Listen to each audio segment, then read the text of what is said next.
সম্রাট?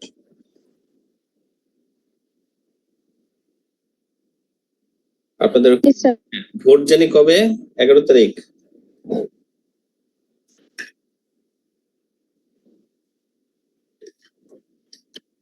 কে কোন জায়গার ভোটার?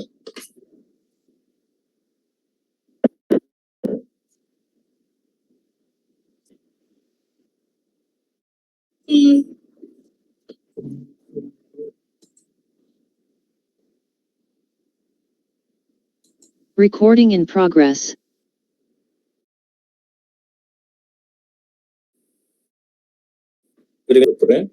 সেশনটা প্রশ্নটা দিয়ে রাখি।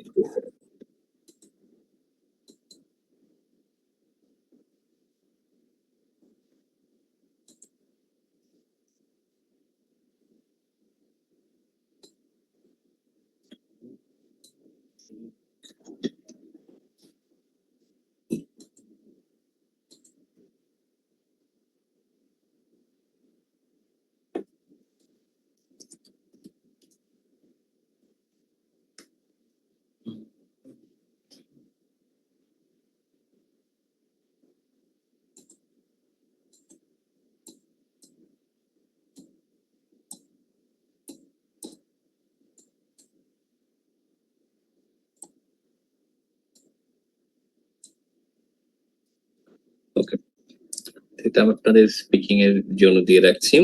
আমাদের আজকের সেকেন্ড ক্লাসটাতে আমরা যেটা আলোচনা করবো সেটা হচ্ছে, এর আগের দিন আমি আপনাদেরকে প্যারাগ্রাফ রাইটিংটা দেখিয়েছি। আজকে আমি আপনাদেরকে বেসিক প্যারাগ্রাফ রাইটিং এর উপর একটু রিক্যাপ করব, করে স্কোরিং ক্রাইটেরিয়া আলোচনা করে টাইম ম্যানেজমেন্ট দেখাবো এবং এসএস রাইটিংটা দেখাবো। আগামী ক্লাসে আমরা দেখবো যে এই এসএ রাইটিং গুলোর ফুল এসএ রাইটিংটা কিভাবে করতে হয় এবং কিভাবে এখানে আমরা 7 এর প্লাস করে ইনক্লুড করার জন্য কোন কোন জিনিসগুলোর দিকে আমাদেরকে খেয়াল রাখতে হবে, এটা আমরা আগামী দিন দেখাবো। তো চলুন তাহলে আজকে ক্লাস আমরা শুরু করি। আজকের ক্লাসের আমাদের প্রথমে থাকছে স্পিকিং এর পার্টটা যথারীতি। তো আমি স্পিকিং পার্টের জন্য আপনাদেরকে ব্রেকআউট রুমে নিয়ে আসতেছি।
মাকসুদুল এখনো জয়েন করেনি।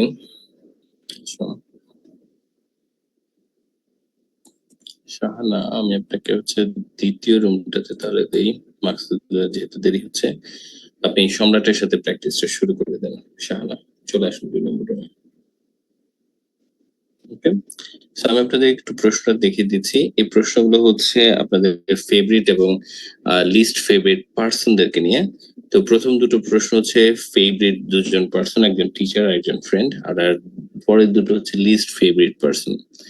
আমরা 4 মিনিট সময় পাবো। 4 মিনিট সময় আমরা প্রেজেন্টেশনটা দেওয়ার চেষ্টা করব। তার আগে 1 মিনিট সময় আমি দিচ্ছি আপনাদেরকে একটু ভাবার জন্য যে প্রশ্নগুলো জবাব আপনারা কিভাবে দেবেন। Who was your favourite teacher in primary school সহ আগে 4টা প্রশ্ন।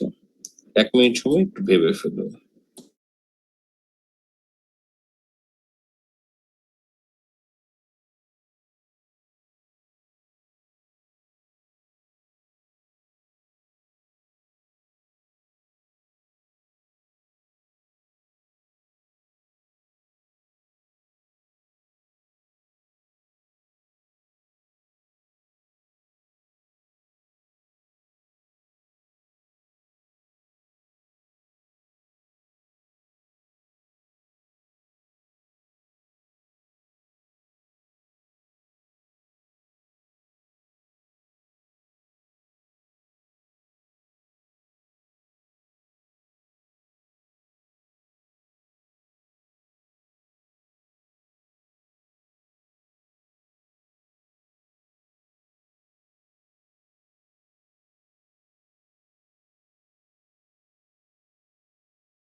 15 সেকেন্ড সময় একটু আনমিউট করে শান এবং সম্রাট ঠিক করে ফেলুন আপনারা কে আগে স্পিচ দেবেন এবং কে পরে।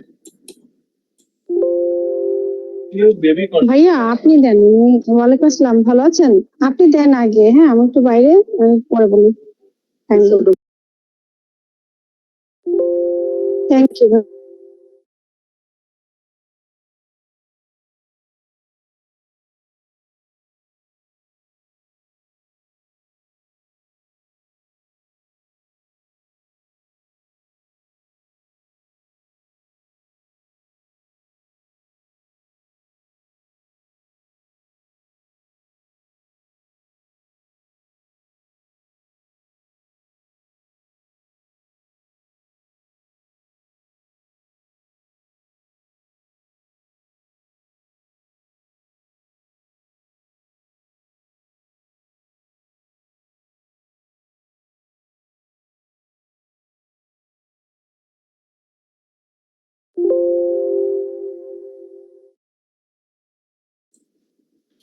ফার্স্ট স্পিকার আনমিউট করুন আপনার 4 মিনিট সময় এখন শুরু করে দিয়েছি আমরা।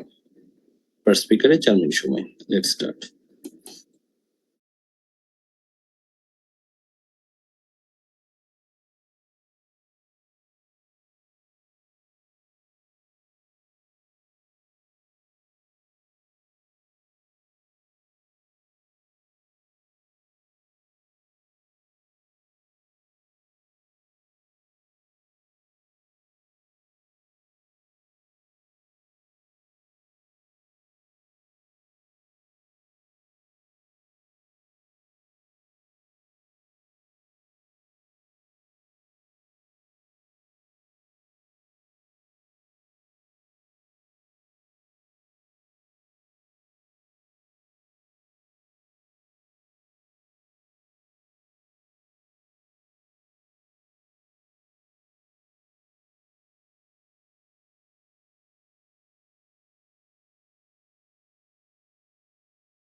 সবার ভাই আপনার শেষ শেষ আর ইউ ফিনিশড?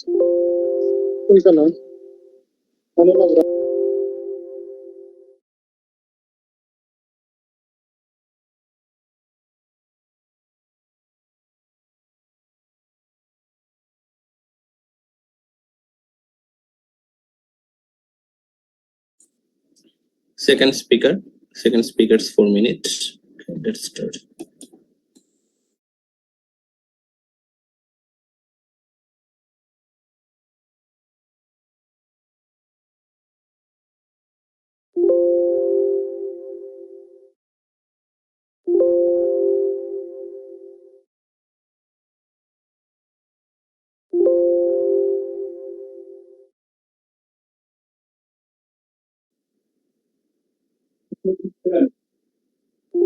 জিনাত আপু শুরু করেন, আমি অলরেডি একবার বলছি।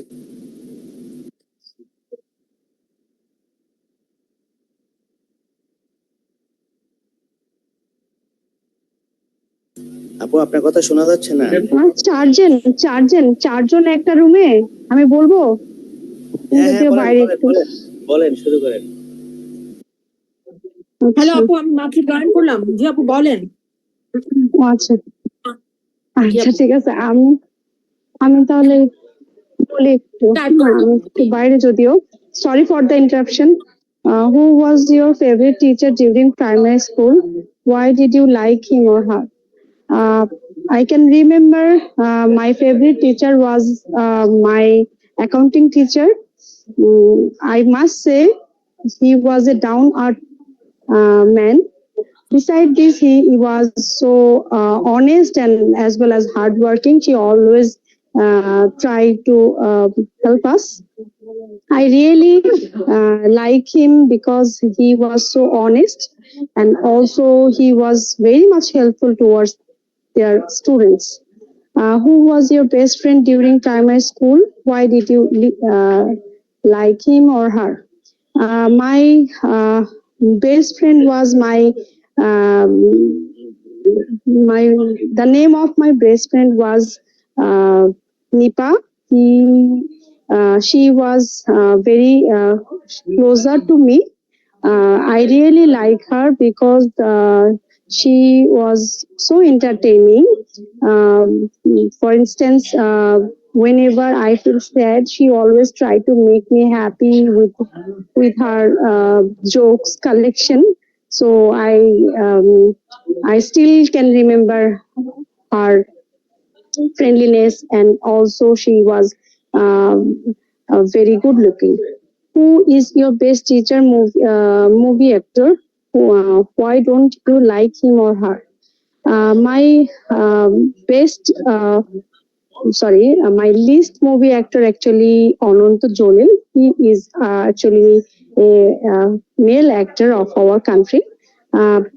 Moreover, he has not so fashion sense, so that's why I didn't really don't like her. Um, who is your least favorite YouTuber? Okay, my least favorite YouTuber is Faria Nevaz, because I think he or she always try to show off. She don't behave like a real person. She always try to uh, misinterpret any situation. So I really don't like her. Beside this, she actually not only a YouTuber, but also a influencer, business influencer. So I noticed that sometimes she charge a high amount from her client for the live session. So I think um, this is not good, because if they charge a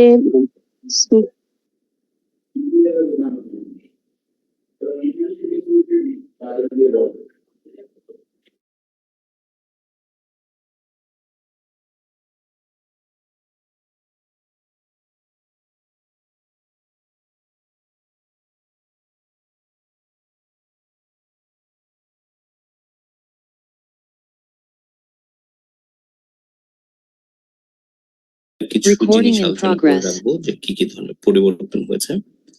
And then let's see.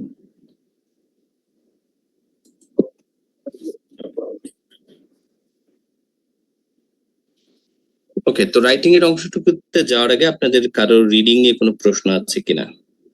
আপনারা কি দেখতে পেরেছিলেন? কোনো questions আছে নাকি আপনারা আরো 1-2 দিন সময় নিতে পারেন, তারপরেও প্রশ্ন করতে পারেন, প্রবলেম নাই। ওকে, তো কালকে আমাদের আরেকটা রাইটিং এর ক্লাস আছে, এরপর আবার আমাদের নেক্সট ক্লাস শুক্রবারে, বাট এর মধ্যে আপনাদের দুটো সেশন থাকবে শিফাত এবং মমিতার সাথে। তো এর মধ্যে আপনারা হচ্ছে রিডিং এর ক্লাসগুলোকে রিভিউ করে ফেলবেন এবং আপনাদের যদি কোনো প্রশ্ন থাকে নেক্সট উইকে আমাকে জিজ্ঞেস করতে পারেন, বা এর মধ্যে শিফাত বা মমিতার সাথে আপনারা এগুলো ডিসকাস করতে পারেন, ঠিক আছে? তো চলুন দেখি আমরা আমাদের আজকের রাইটিংটার দিকে তাকাই। আমাদের 2020 সালের আগে রাইটিং এর বিভিন্ন ফরম্যাট বা টেমপ্লেট ওয়াইজ লেখার সুযোগ ছিল, কারণ নির্দিষ্ট টাইপের আসলে এসে আসতো। বর্তমানে কোনো নির্দিষ্ট টাইপের এসে আসে না, তাই আমরা এই এসে গুলোকে নির্দিষ্ট ফরম্যাটের ভিতরে ফেলতে পারি না। একটা সেকেন্ড, আমি জাস্ট একটা ফোন রিসিভ করেছি।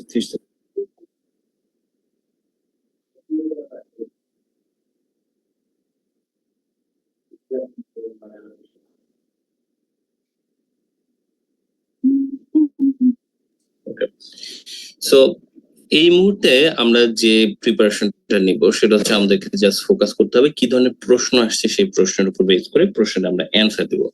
গতদিন আমি আপনাদেরকে যেটা দেখালাম যে আমরা প্রশ্নের অ্যান্সারের উপর বেস করে আমরা একটা প্যারাগ্রাফ, মানে প্রতিটা প্রশ্নের জবাবে আমরা হচ্ছে একটা প্যারাগ্রাফ লেখার চেষ্টা করব।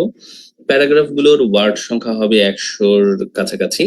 তাহলে আমরা যদি দুটো প্রশ্নকে দুটো প্যারাগ্রাফে লিখি আর আমরা ইন্ট্রোডাকশন এবং কনক্লুশন লেখার অভ্যাস করি, তাহলে আমাদের মোটামুটি 250 ওয়ার্ড, 270 থেকে 200, মানে 300-র মতো ওয়ার্ড ইজিলি আসলে হয়ে যাবে। খুব অতিরিক্ত বেশি ওয়ার্ড আমরা লিখতে পারবো না, we are not allowed to do that। আবার আমরা 250-র কমও লিখতে পারবো না, কারণ 250-র কম লিখলে আমাদের স্কোর কিন্তু কাটা যাবে। সো এটা হচ্ছে মোটামুটি আমরা খেয়াল রাখবো। ফরম্যাটেড যেমন স্পিকিং করা যায় না, সেরকম ফরম্যাটেড রাইটিংও করা যায় না। ফরম্যাটেড রাইটিং, ফরম্যাটেড স্পিকিং উভয় ক্ষেত্রে আমাদের মানে রিস্ক থাকে যে আমাদেরকে হয়তো এমনকি 0 দিয়ে দিতে পারে। তো সেটার জন্য আমরা হচ্ছে এই জিনিসটা খেয়াল রাখবো যে আমাদের যেন কি না করা হয়, ফরম্যাটেড রাইটিং আমরা যেন না করি। না, এবার চলুন আমরা আমাদের আজকের টপিকটাই দেখি। এখানে যে প্রশ্নটা দেখা যাচ্ছে সেটা কেমব্রিজ 18 এর একটা এসে। আমরা কয়েকটা এসে দেখবো যে এসে গুলো কি ধরনের আসলে প্রশ্ন আসে, তারপর আমরা আমাদের আজকের ক্লাসটাতে মুভ করব। আমরা আরো কিছু এসে দেখতে পাচ্ছি, এই যে এখানে 3টা এসে দেখা যাচ্ছে কেমব্রিজ 18 এর। আমরা একটু এসে গুলোকে পড়ি। তো প্রথম এসেটা বলছে, some people say that it is better to work for a large company than a small one. Do you agree or disagree? The second question is, when we meet someone for the first time, we generally decide very quickly what kind of person we think they are and if we like them or not. Is it a good thing or a bad thing? Our third question is, in the past, most working people had only one job. However, nowadays, more and more people have more than one job at the same time. What are the reasons for this development? What are the advantages and disadvantages of having more than one job? সবক্ষেত্রে আমরা দেখতে পাচ্ছি যে প্রশ্নগুলো যেগুলোতে আছে সেগুলোর আসলে at least 2টা করে অ্যাঙ্গেল আছে। যেমন জিজ্ঞেস করা হচ্ছে, do you agree or disagree. আমাদের যেহেতু 250 ওয়ার্ড ক্রস করতে হবে, আমরা দুটো প্যারাগ্রাফে লেখার মতো পয়েন্ট এখানে আসলে আছে। অ্যাগ্রির একটা প্যারাগ্রাফ লিখতে পারি, ডিসঅ্যাগ্রির একটা প্যারাগ্রাফ লিখতে পারি। আবার জিজ্ঞেস করেছি, is this a good thing or bad thing. এখানেও আমাদের 2টা প্যারাগ্রাফ লেখার সুযোগ আছে। গুড থিং এর উপরে আমরা একটা প্যারাগ্রাফ লিখতে পারবো, ব্যাড থিং এর উপরে একটা প্যারাগ্রাফ লিখতে পারবো। আর লাস্টের প্রশ্নটাতে তো একসাথে 2টা প্রশ্নই দিয়ে দিয়েছে ওরা। What are the reasons for this development, what are the advantages and disadvantages of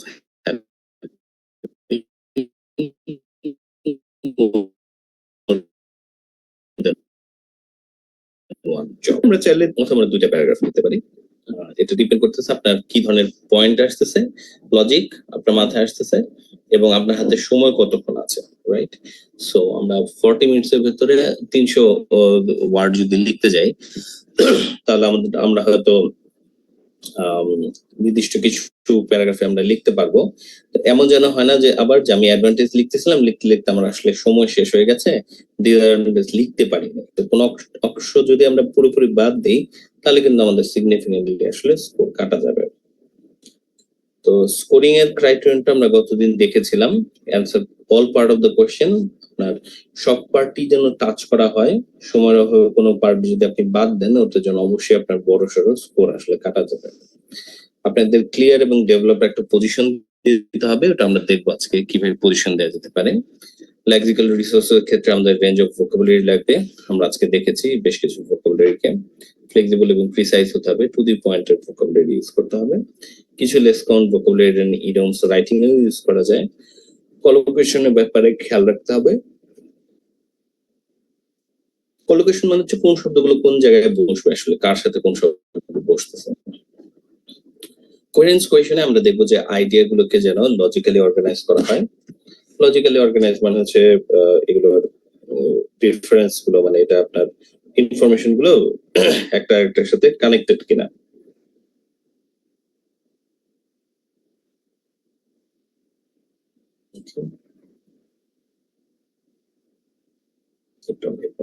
দেখি গ্রামাটিক্যাল রেঞ্জ এন্ড অ্যাকুরেসি, আমাদেরকে বিভিন্ন ধরনের কমপ্লেক্স সেন্টেন্স স্ট্রাকচার ইউজ করতে হবে। কমপ্লেক্স সেন্টেন্স স্ট্রাকচার উপর আগামী কালকের সেশনটাতে আমরা দেখবো। পাংচুয়েশনের ব্যাপারে আমাদের খেয়াল রাখতে হবে, দাড়ি কমা ফুল স্টপ। সো বিশেষ করে ফুল স্টপটাকে খেয়াল রাখলে আসলে চলবে। তো চলুন এবার আমরা হচ্ছে একটা ডিফারেন্ট স্ট্রাকচার দেখি।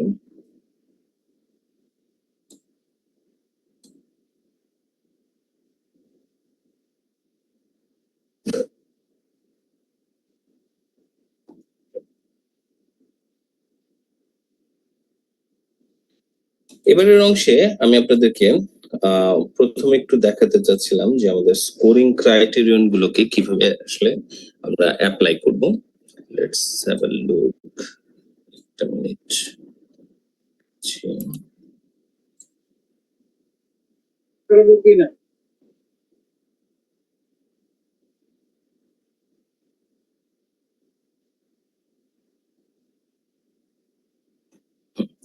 স্কোরিং ক্রাইটেরিয়ন গুলোকে একটু দেখানো যাক এবার।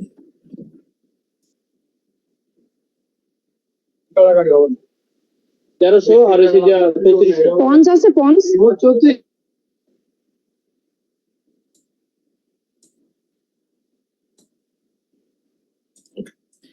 তো প্রথমে একটা জিনিস আমি আপনাদের সাথে দেখাতে চাচ্ছি, এটাকে বলে হচ্ছে ওভার জেনারেলাইজেশন। তো যখন আমরা লজিক লিখতে যাচ্ছি অনেক স্টুডেন্টরা তাদের লজিক গুলোকে ওভার জেনারেলাইজ করে, এটা আমাদের টাস্ক রেসপন্সের একটা বড় ভুল। আমরা যখন লিখছি, লেখাগুলো লিখছি, আমাদের লেখা যেন হচ্ছে ওভার জেনারেলাইজ না হয়। তিনটা ভুল আমরা না করার চেষ্টা করব। তিনটা ভুল হচ্ছে এই তিনটা ভুল। যখন আমরা লেখাকে এক্সটেন্ড করতে যাচ্ছি আমরা ট্রাই করব ওভার জেনারেলাইজেশন যেন না হয়, যেন আমাদের ল্যাক অফ ফোকাস না হয় এবং ল্যাক অফ প্রিসিশন যেন না হয়। এই তিনটা এররকে আমি আজকে আপনাদেরকে একটু দেখানোর চেষ্টা করবো এখন, যে ওভার জেনারেলাইজেশন জিনিসটা কি, ল্যাক অফ ফোকাস কি এবং ল্যাক অফ প্রিসিশন জিনিসটা কি।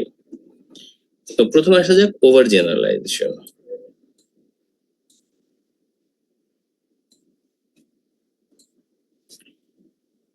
এখানে কিছু লাইন লিখে দেয়া আছে, ওকে? সো এই লাইনগুলোর ভিতরে প্রথম দুটো লাইনকে আমরা একটু খেয়াল করি। প্রথম লাইনটাকে আমি বলছি ওভার জেনারেলাইজড, যেটা প্লাস্টিক আইটেমের অ্যাডভান্টেজ, এটা হচ্ছে ওভার জেনারেলাইজড। কিন্তু এই লাইনটাকে এভাবে যদি আমরা লিখি তাহলে সেটা ওভার জেনারেলাইজ হয় না। দুটো সেন্টেন্সের মধ্যে পার্থক্য কি আসলে? Plastics are cheap to buy, R plastics are generally cheaper to buy than many other items. কেউ কি বলতে পারবেন এই দুটো বাক্যের ভিতরে পার্থক্যটা আসলে কি হলো? একটা সাধারণ ভাবে বলছে, আরেকটা যেন কম্পারিজনে আসছে, অন্যান্য একটার সাথে কম্পেয়ার করে বলা হয়েছে। হ্যাঁ, কারণ যখন আমি বলছি যে প্লাস্টিক গুলো চিপ, প্লাস্টিক হচ্ছে সস্তা, তখন কথাটা একটু অস্পষ্ট হয়। কিসের তুলনায় সস্তা, কার তুলনায় সস্তা, কোন ক্ষেত্রে সস্তা আসলে, তাই না? এরকম কিছু প্রশ্ন কিন্তু আমাদের রয়ে যায়। যেটা যদি সস্তা হয় তাহলে কিসের তুলনায় সস্তা, কেমন ধরনের সস্তা। তো তখন আমরা যদি এই কথাগুলোর ক্ষেত্রে একটা মডিফায়ার অ্যাড করি এবং একটা তুলনা করে লিখি যে plastics are generally cheaper to buy than many other items, এখন জিনিসটা একটু স্পষ্ট হলো, ক্লিয়ার হলো। ওভার জেনারেলাইজ মানে হচ্ছে গণহারে বলে ফেলা কারো সম্পর্কে কোনো কিছু, যে আমি গণহারে বলে ফেললাম যে প্লাস্টিক সবই সস্তা, গণহারে বলে ফেললাম যে স্বর্ণ মানেই হচ্ছে দামি। কিসের তুলনায় দামি এটাও একটু বুঝায় বলা দরকার আছে। না, পরের বাক্যটাকে আপনারা খেয়াল করুন এবং আপনারা আমাকে একটু বলার চেষ্টা করুন কেন এই লাইনটাকে আমি আসলে ওভার জেনারেলাইজড বলছি। People are interested in new Discovery, আমি বলছি এটা আসলে একটু জেনারেলাইজড, ওভার জেনারেলাইজ হয়েছে, মানে গণহারে বলে ফেলা হয়েছে। এটাকে কিভাবে ঠিক করা যেতে পারে, কারো কোনো আইডিয়া? কিভাবে বললে এটা ঠিক হবে? People are interested in new discoveries. জিনা তারবার একটু বলুন, শুনতে পাইনি। স্যার নিজেই বলছে, people are interested in new discoveries, other then Compared to many other things. G sir এরকম কিছু। আচ্ছা, এখানে জেনারেলাইজেশনটা হচ্ছে এইভাবে যে আপনি বলে ফেলছেন সব মানুষই, যখন আপনি বলছেন people are interested in new Discovery, আপনি আসলে বোঝাতে যাচ্ছেন সব মানুষ নিউ ডিসকভারির ব্যাপারে ইন্টারেস্টেড। এটা কি আসলে হইতে পারে সব মানুষই ইন্টারেস্টেড, তাই না? তাহলে না কি স্যার, বলবো? না স্যার, তাহলে কি few বলা উচিত? people ফিউ পিপল মানে হচ্ছে আবার খুবই সামান্য সংখ্যক। ফিউ শব্দটা মানে খুব সামান্য। most of the people are most মানে আবার interested. অর্ধেকের বেশি। ফিউ মানে ও। হচ্ছে খুব সামান্য, মোস্ট number of মানে people? অর্ধেকের বেশি। এ নাম্বার অফ বলা স্যার যায়, a number of people, A number of বলা যাবে। কিন্তু আপনারা কি বুঝতে পেরেছেন মোস্ট কেন বলতে পারলেন না? আপনারা কি স্যার। ম্যাক্সিমাম বলতে পারবেন? সেক্ষেত্রে ম্যাক্সিমাম না না না, ম্যাক্সিমাম বলা যাবে। maximum people, এটা তো হয় স্যার, বলা যাবে মাকসুদুল? ম্যাক্সিমাম বলা যাবে। আচ্ছা আচ্ছা, ম্যাক্সিমাম মানে এটা কি মাকসুদুল? অধিকাংশ স্যার। স্যার অধিকাংশ। আচ্ছা, মোস্ট মানে কি? ওইটার মতো হয়ে যায়, ওইটা মোস্ট অফ স্যার দ্য, অধিকাংশ। তাহলে মোস্ট অফ দ্য মতো হয়ে মোস্ট যায়। বলা না গেলে ম্যাক্সিমাম কিভাবে বলা যাবে? না না না স্যার, বলা যাবে না, বলা যাবে না। তাহলে মূল আইডিয়াটা হচ্ছে আপনি তো জানেন না আসলে যে অধিকাংশ মানুষ কি করে, বা অর্ধেকাংশ মানে হচ্ছে অর্ধেকের বেশি। অর্ধেকের বেশি মানুষ কি করে আমরা তো জানি না, তাহলে আমরা কিভাবে? তাহলে a number of best, a number of বলা যাবে, মেনি বলা যাবে, তাহলে এগুলো বলা যাবে। সো এটার সলিউশন হিসেবে আমি এখানে লিখেছি এই লাইনটাকে। আমরা এই যে এই লাইনটাকে একটু দেখি। Many people are interested in new discoveries, এটা বলা যাবে, this is valid. Most people are interested in new discoveries বলা যাবে না, কারণটা আপনাদেরকে এইমাত্র বললাম। Few people are interested in new discoveries, এটাও বলা যাবে না, কারণ হচ্ছে আমরা খুব সামান্য সংখ্যক যে সেটার কথা আমরা জানি না। Then again, some people are interested in new discoveries, এই কথাটা বলা যাবে, কারণ some এবং many মোটামুটি একই মিনিং অনেকে। Okay, so এটা একটা important criterion to look at during your writing, যে আপনাদের রাইটিংটা যেন ওভার জেনারেলাইজড না হয়ে যায়। দেন আরেকটা জিনিস হচ্ছে ল্যাক অফ ফোকাস। আচ্ছা, তার আগে একটু ওভার জেনারেলাইজেশন আমি স্টেটমেন্ট আপনাদের গ্রুপে ছবি আকারে দিয়ে রাখি, আপনাদের মনে থাকবে। একটু কাইন্ডলি, এটা ইম্পর্টেন্ট, কিন্তু আমরা আসলে এতটা ইম্পর্টেন্ট মনে করিনি। এটা খুবই ইম্পর্টেন্ট, এটা জীবনেও ইম্পর্টেন্ট। জীবনে ওভার জেনারেলাইজ করে কথাবার্তা আমরা যেন না বলি, ঠিক আছে? জি স্যার। গণহারে আমরা বলে দিলাম যে বরিশালের সব লোক ঝগড়াটে, এটা কি বলা ঠিক হবে? না স্যার। না স্যার, জিনাত আপু তো ঝগড়াটে না। এটাও একটু ওভার জেনারেলাইজেশন হলো। জিনাতকে আমরা ঠিক মতো চিনি না, ওর বাসার লোকজন চিনে, তাই না জিনাত? জি স্যার। জিনাত তো জামাইরে জিজ্ঞেস করা দরকার। আচ্ছা, এরপরে হচ্ছে lack of focus. Lack of focus ব্যাপারটা কি চলেন আমরা দেখি। এখানে আমরা দুটো উদাহরণ পড়বো, আমরা দেখার চেষ্টা করব কেন প্রথমটায় ল্যাক অফ ফোকাস ঘটেছে এবং পরেরটায় কেন ল্যাক অফ ফোকাস ঘটে নাই। Plastics are generally cheaper to buy than many other items. Other items can be expensive and hard to obtain. Their ingredients can be expensive too. এটাকে আমি বলছি lack of focus. আচ্ছা, দ্বিতীয়টা খেয়াল করুন, plastics are generally cheaper to buy than many other items. That's why even the poorer people can afford to buy it, and this is the major benefit of plastics. দুইটার মধ্যে পার্থক্য কি হলো, কেন আমি প্রথমটাকে বলছি ল্যাক অফ ফোকাসড আর দ্বিতীয়টাকে বলছি focus? ঠিক আছে, এনি আইডিয়া?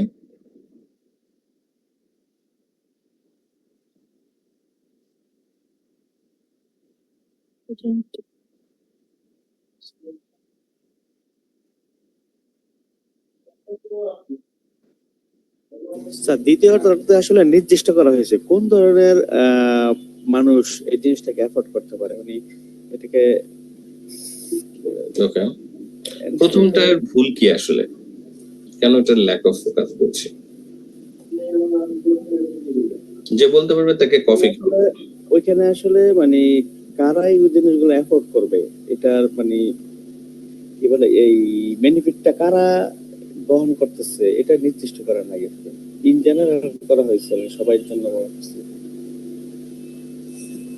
প্রথমটার সমস্যাটা হচ্ছে, হ্যাঁ হ্যাঁ বলুন। কিছুই উল্লেখ নাই স্যার, মানে হচ্ছে মানে পিপল বা এরকম কিছুই উল্লেখ নাই। মানে প্রথমটার আইডিয়া হচ্ছে এলোমেলো, এক একটা এক এক দিকে যাচ্ছে। আমাদের টপিক হচ্ছে advantage of plastic item, plastic আইটেমের অ্যাডভান্টেজ, সেটা নিয়ে কথা বলার জন্য আমরা একটা লজিক বলতে যাচ্ছি। লজিকটাকে তো আমাদের আসলে ডেভেলপ করতে হবে বা ওটার রিজন বলতে হবে, ব্যাখ্যা করতে হবে। সেটা না করে এটা এক এক দিকে চলে যাচ্ছে। একবার প্লাস্টিক নিয়ে বলছে, প্লাস্টিকের ক্ষেত্রে আবার বলা হচ্ছে অন্য আইটেমের কথা, আবার বলা হচ্ছে প্লাস্টিকের কি বলে ইনগ্রেডিয়েন্টস, সবকিছু মিলে গঠনমূলক হ্যাঁ পয়েন্ট তৈরি হয়নি। মানে ফোকাসটা এক জায়গায় থাকতে হবে, সেটা কি প্লাস্টিক চিপ। প্লাস্টিক চিপ থাকার কারণে পুরার পিপল এফোর্ড করতে পারে এবং এটা প্লাস্টিকের একটা বেনিফিট। তিনটা সেন্টেন্স মিলে একটা কথা আসলে বলছে, এটাকে আমরা বলছি ফোকাসড থাকা। ঠিক আছে, এটাও একটা জরুরি জিনিস যেটা কিন্তু স্টুডেন্টরা অনেক সময় মিস করে। তো সবাই এটাকে একটু দেখে রাখুন, এটা হচ্ছে আমাদের ফোকাসড একটা পয়েন্ট। ল্যাক অফ ফোকাস আমাদের যেন কম থাকে, মানে আমরা যেন না করি, আমরা যেন একটা পয়েন্টেই থাকি, আমরা যেন বেশি পয়েন্ট না বলে একটা পয়েন্ট কি এক্সপ্লেনেশনে ট্রাই করি।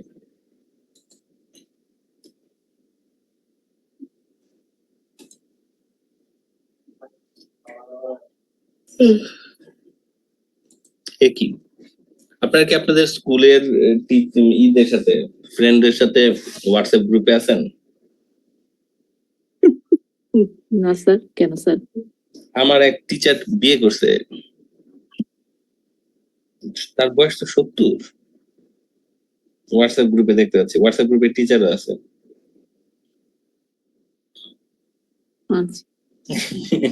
70 বছর বয়সে বিয়ে করছে। এলাকায় বিয়ে করছে স্যার? বিদেশি টিচার স্যার না দেশি? না না, বাংলাদেশে, আমার স্কুলের টিচার। ও আচ্ছা আচ্ছা, হ্যাঁ 70 বছর বয়সে। Best of luck. স্যার ভালো ভালো স্যার, আমাদের এলাকায় এরকম আছে।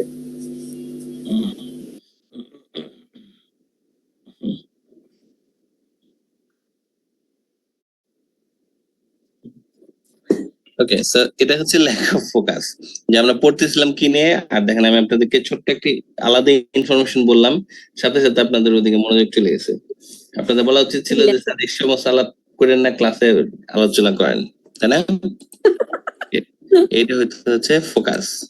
আপনাদের কি হইলো জিনিসটা এই মাত্র? Lack of focus. ওকে, চলেন। তবে ঘটনা সত্য, ঘটনা সত্য আসলে এই মাত্র হোয়াটসঅ্যাপে এটা দেখলাম। ওকে, এবার দেখেন হচ্ছে ল্যাক অফ প্রিসিশন, এটা আরেকটা জিনিস। এখানে দুইটা তথ্য আমি দিচ্ছি অ্যাডভান্টেজ অফ প্লাস্টিক আইটেমস, আপনারা আমাকে বলবেন কোনটার স্কোর বেশি পাবে। Plastics or plastic items are often found to be acquired with less amount of financial currencies that people easily attribute to transaction and thus be desirable to those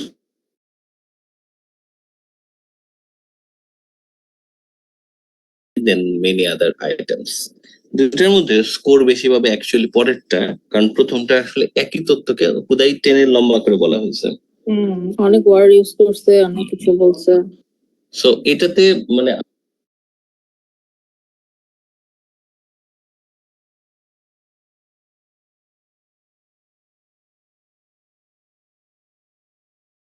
শুধু শুধু মানে বেশি ওয়ার্ড ইউজ করতে হবে।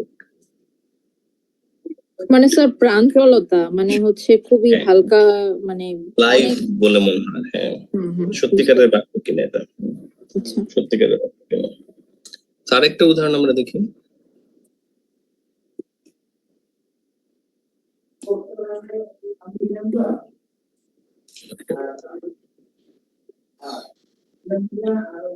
In various necessities, we have to use plastic food products which are cheaper than many other items.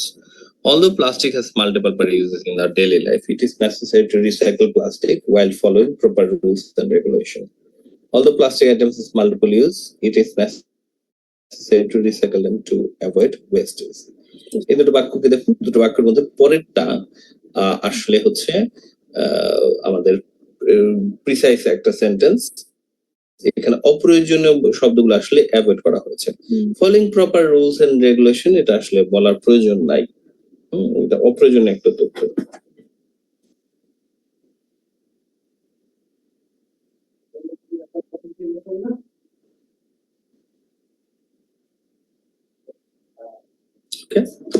তো এই কয়েকটা জিনিস আমরা হচ্ছে তাহলে খেয়াল রাখবো। একটা হচ্ছে lack of precision, lack of focus এবং হচ্ছে ওভার জেনারেলাইজেশন।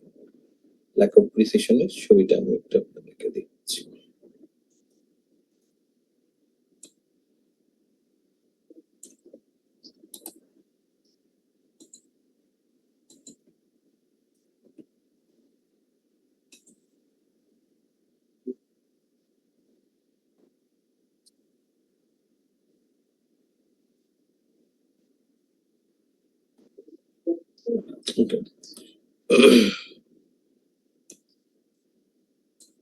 এবার আমি আপনাদেরকে যেটা দেখাতে চাচ্ছি সেটা হচ্ছে যে একটা এসে আমরা আসলে কিভাবে লিখবো। So this is an essay. এটা একটা আমাদের essay topic. The most important aim of science should be to improve people's life. To what extent do you agree or disagree with this statement? আমরা সবাই বুঝতে পেরেছি কিনা? সায়েন্সের সবচেয়ে গুরুত্বপূর্ণ এইম হওয়া উচিত, কি হওয়া উচিত? টু ইমপ্রুভ পিপলস লাইফ, মানুষের জীবনকে ইমপ্রুভ করা। এর সাথে আপনার কি একমত না দ্বিমত সবাই?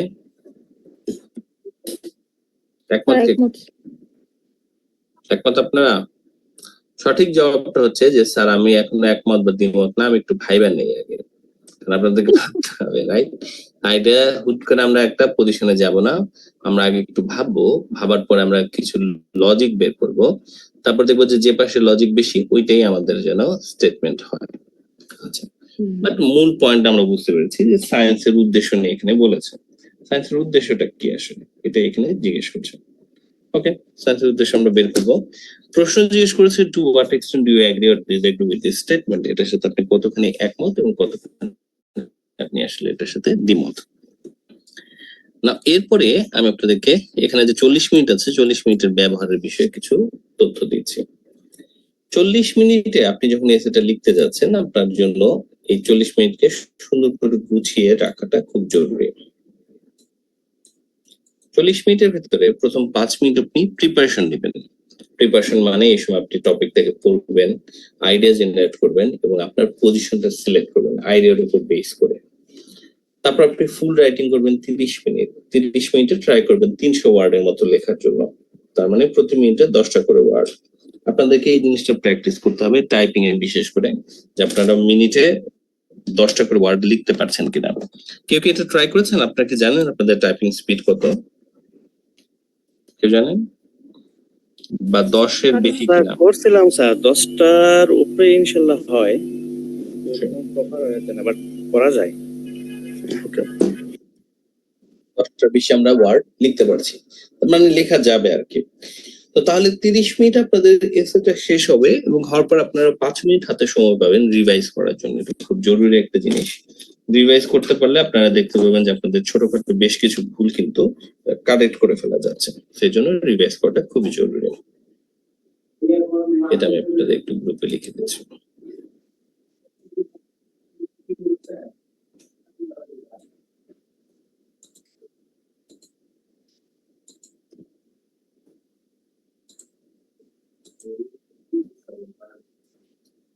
স্যার প্যারাগ্রাফ তো লিখতে হবে 6টা, না 3টা, 3টারই তো স্যার ভাগ আছে সরি না, সরি 4টা আর কি।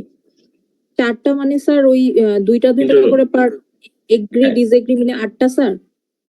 ইন্ট্রোডাকশন একটা, কনক্লুশন একটা, এগ্রির একটা, ডিসএগ্রির একটা, হুম।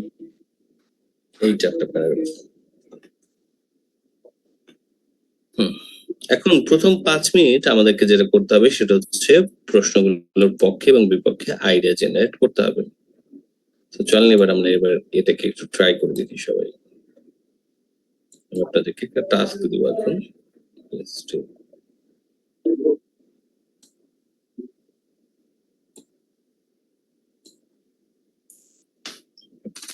আমি আপনাদেরকে একটু গ্রুপে পাঠাতে চাচ্ছি, আমি যে আপনারা ওখানে একটু আলোচনা করুন এবং ভাবুন যে এখানে কেমন ধরনের আসলে প্রশ্ন মানে পয়েন্ট বলা যেতে পারে। চলুন একটু ব্রেক।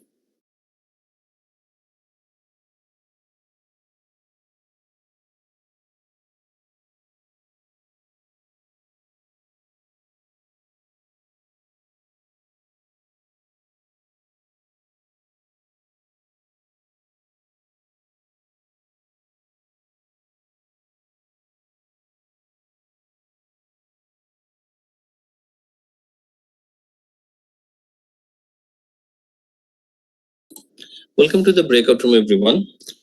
আমি চাই আপনারা একটু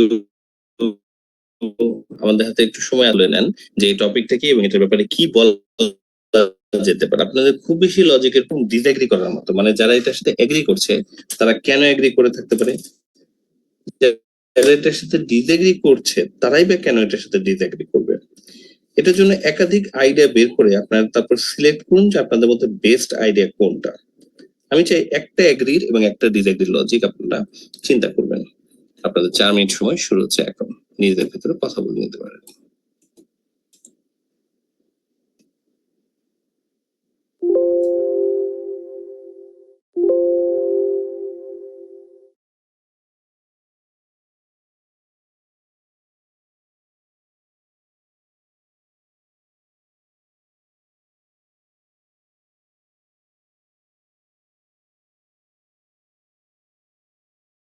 আসসালামু আলাইকুম। সবার ভাই, আমি একটু বাইরে। ও কি অবস্থা স্যার, কি বলছে?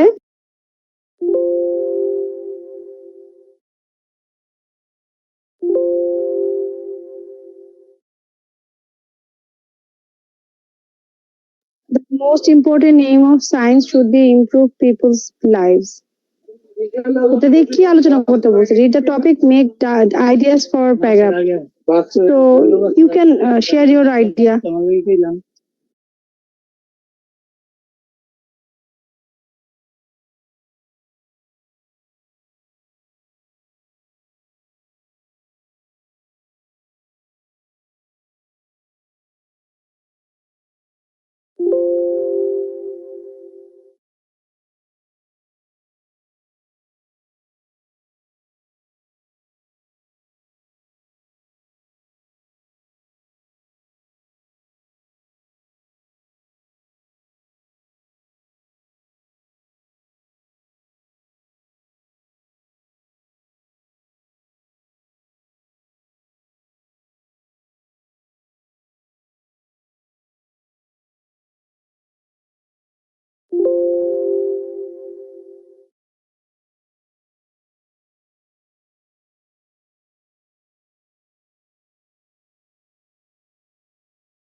আচ্ছা ভাইয়া, সায়েন্স হচ্ছে পিপলস লাইফকে কিভাবে ইমপ্রুভ করে?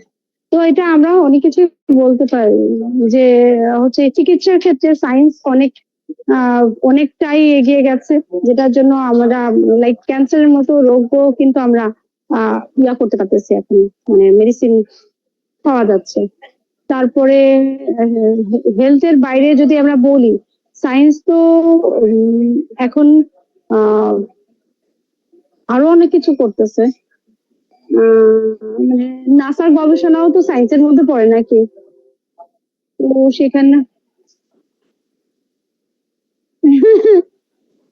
ও আচ্ছা আচ্ছা, না সায়েন্স, সায়েন্স তো নাসার গবেষণায় তো, আরে ভাই আমি আমি তো আসলে আয়ানের কিছু জিনিসপত্র কেনার জন্য গুলশান আসছিলাম, ভাইয়া স্যাটারডে দিয়ে মানে একটু শুক্র শনিবার দিন কাজ থাকে। ঠিক আছে তাহলে, ওই যে আমি আমার ওই আইডিটা বললাম, আর এই মতো ব্রেন।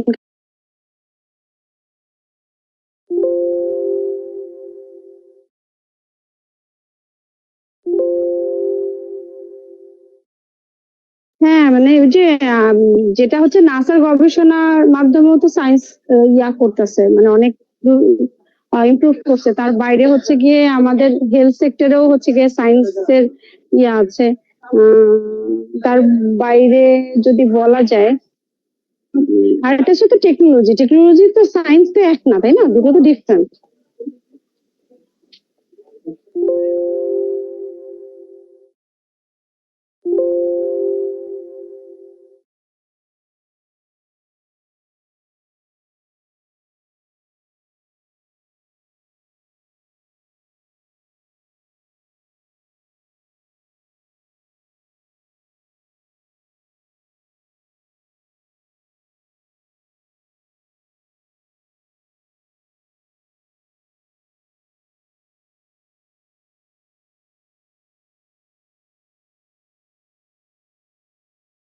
Recording in progress.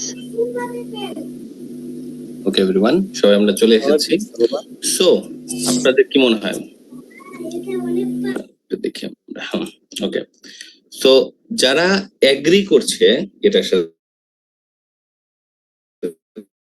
যে হ্যাঁ সবচেয়ে ইম্পর্টেন্ট এইম হচ্ছে সায়েন্সের শুড বি মানুষের লাইফকে ইমপ্রুভ করা, তাহলে এটা কেন বলতে পারে, কোন যুক্তিতে, কোন আইডিয়া, এনিওয়ান? এই লজিকটা স্যার সায়েন্সের আবিষ্কার ভাই আপনি বলেন মাকসুদুল ভাই।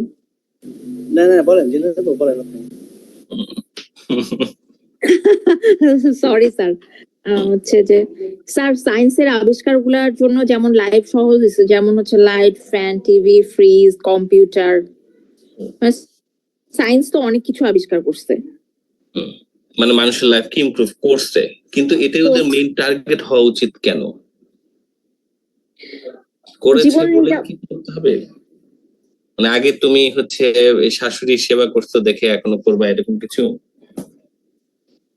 মানে সেবা করাটা এইম হওয়া উচিত কেন, এটা বল জিনাত। এইম হওয়া উচিত কেন?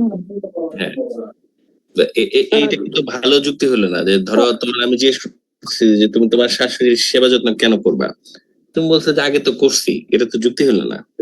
যুক্তি হচ্ছে কেন করবা। যুক্তি কেন করব, এটা মুসলিম ধর্মে আছে যে হচ্ছে ইবাদতের একটি অংশ, এই কারণে। Very good. এখন ধর্মে কি সায়েন্সেরও আছে এরকম কিছু যে মানুষের লাইফকে ইমপ্রুভ করতে হবে? তা তো না, তাহলে কোথায় আছে, রাইট? কোথায় আছে, কেন কেন সায়েন্স আসলে মানুষের লাইফকে ইমপ্রুভ করবে? বাকিরা কেন কেন কেন? আচ্ছা, যদি বলো যে করবে না, তাহলে সেটা কেন করবে না? আচ্ছা, এটার উপলক্ষে আমি তোমাদেরকে কিছু আইডিয়া দিচ্ছি, ঠিক আছে, পসিবল আইডিয়া, তাহলে তোমাদের জন্য ভালো হবে। আর এটার উপর পরে আমি আজকে পরে একটা নোটও দিব, যে নোটটাতে বিভিন্ন ইম্পর্টেন্ট এরকম এসে গুলো এবং তাদের সাথে কি ধরনের আইডিয়া ইউজ করা যেতে পারে সেই আইডিয়া গুলো দেওয়া আছে। তাহলে তোমাদের মোটামুটি এটা এই সপ্তাহে প্র্যাকটিস করলে তোমাদের আইডিয়া জেনারেশনটা ইমপ্রুভ করবে। নোটটা দিলে ভালো হবে স্যার। হ্যাঁ, তো প্রথম পয়েন্ট হচ্ছে যে মোস্ট ইম্পর্টেন্ট এইম অফ সায়েন্সটা হওয়া উচিত কি, মানুষের লাইফকে ইমপ্রুভ করা। এটার পক্ষের একটা যুক্তি হচ্ছে যে মানুষের লাইফকে ইমপ্রুভ করাই সায়েন্সের উদ্দেশ্য হওয়া উচিত, কারণ মানুষই মানে জেনারেল পিপলরাই আসলে সাধারণত সায়েন্সের রিসার্চকে ফান্ড করে, টাকাটা দেয় সাধারণ মানুষজন। কারণ সায়েন্সের রিসার্চ গুলো অধিকাংশ সময় গভর্নমেন্ট ফান্ডেড হয়, আর এই গভর্নমেন্ট ফান্ডের টাকাটা কারা দেয়? মানুষজনই তো দেয়। তো সেজন্য সায়েন্সের উদ্দেশ্য হওয়া উচিত মানুষের লাইফকে ইমপ্রুভ করা, যেহেতু তারাই আসলে এই গবেষণাগুলোর, সায়েন্টিফিক গবেষণাগুলোর আসলে ফান্ড প্রোভাইডার। আর যারা বলতেছে যে না, মোস্ট ইম্পর্টেন্ট এইম সায়েন্সের এটা হওয়া উচিত না, এটা একটা উদ্দেশ্য হতে পারে, কিন্তু এটা should not be the most important aim. তার কারণ সায়েন্সের মোস্ট ইম্পর্টেন্ট এইম হওয়া উচিত নতুন নলেজকে সিক করা। তো এটা কাজে লাগুক বা না লাগুক, নতুন নলেজকে সার্চ করাটাই আসলে সায়েন্সের উদ্দেশ্য হওয়া উচিত। কারণ সায়েন্স শব্দটার মানেই আসলে হচ্ছে এটাই, যে finding out new knowledge. So এই দুইটা হচ্ছে আমাদের এগ্রি বা ডিসএগ্রির পয়েন্ট হতে পারে। এখন আমি আপনাদেরকে যেটা জানতে চাইবো, যেটা আপনারা আমাকে চ্যাট বক্সে জানাবেন, সেটা হচ্ছে এই দুইটা লজিকের মধ্যে কোনটা আপনাদের কাছে বেশি স্ট্রং বলে মনে হচ্ছে। আপনারা ভোট দিবেন কাকে? Vote your position. আপনারা কি এগ্রি নাকি ডিসএগ্রি? আমাকে চ্যাট বক্সে জানান। এগ্রি এগ্রি এবং ডিসএগ্রিটা কোনো মতে আপনারা আগে করবেন না, মানে আপনারা লজিক বের করার আগে কখনো পজিশন সিলেক্ট করবেন না। আগে লজিক বের করবেন, তারপর সেই অনুযায়ী ভোট দিন, নিজের পজিশনটা সিলেক্ট করবেন, না হলে কিন্তু আপনার লেখার সাথে আপনার লজিকের মিল থাকবে না। চ্যাট বক্সে আপনারা আমাকে জানান কোন লজিকটা বেশি স্ট্রং।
সবাই এগ্রি করছেন?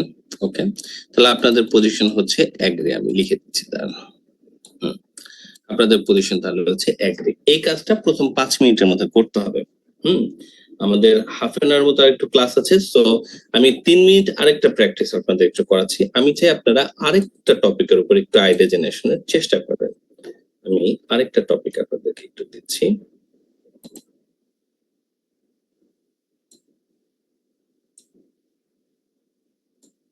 এটা নিয়ে আপনারা আবার একটু 4 মিনিট চিন্তা করে আসুন।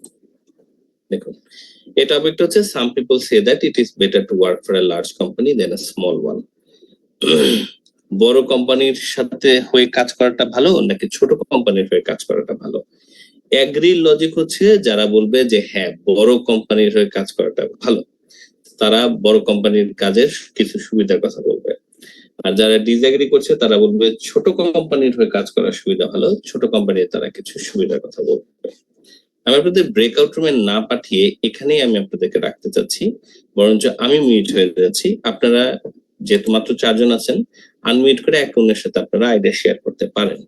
আমি কিছুক্ষণের জন্য লিভ নিচ্ছি, 4 মিনিট পরে আবার আমি ব্যাক করব। করার পর আপনারা আমাকে বলবেন আপনারা কি কি আলোচনা করেছেন। ঠিক আছে? মাকসুদুল, শাহানা, সম্রাট, জিনার, ঠিক আছে? ওকে, আসার পরে যদি দেখি যে আপনারা কথা বলেন না, তাহলে কিন্তু মাইর দিব সব লাগে।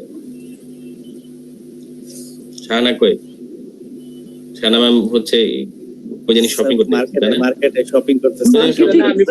সরি, আমি একটু বাইরে বাচ্চার জন্য জিনিসপত্র পেতে গেছি। আইএলটিএস না দিয়ে সে হচ্ছে এখনই বিদেশে যাওয়া শপিং করতেছে। দেখেন, তার বাইরের জন্য shopping করার সময় করতেছে, স্যার। বাচ্চার জন্য জিনিস কিনতে হচ্ছে, সরি, এক্সট্রিমলি সরি। আমার জন্য ময়শ্চারাইজার কিনেন একটা, শীত অবস্থা খুব খারাপ, ঠোঁট ঠোঁট ফেটে।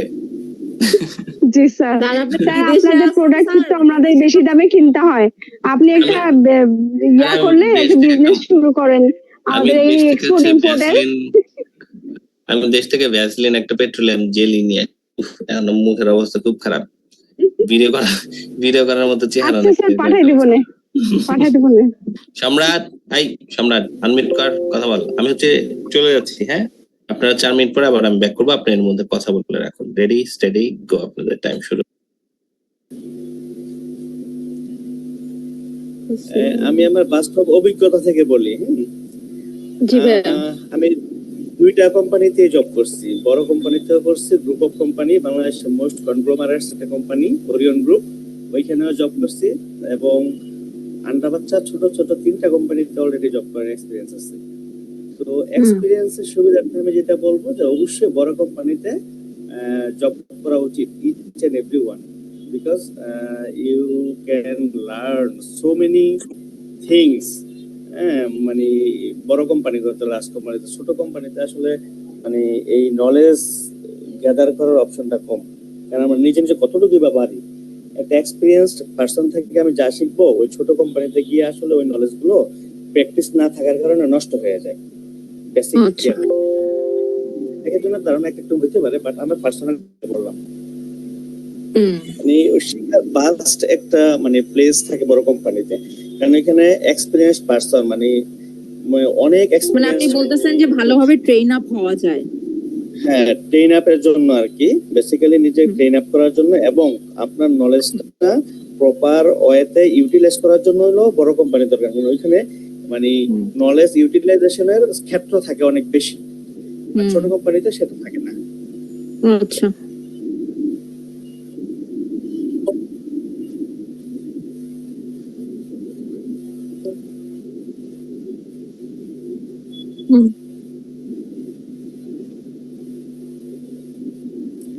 ট্রেনিং এর আয়োজন করে, হ্যাঁ,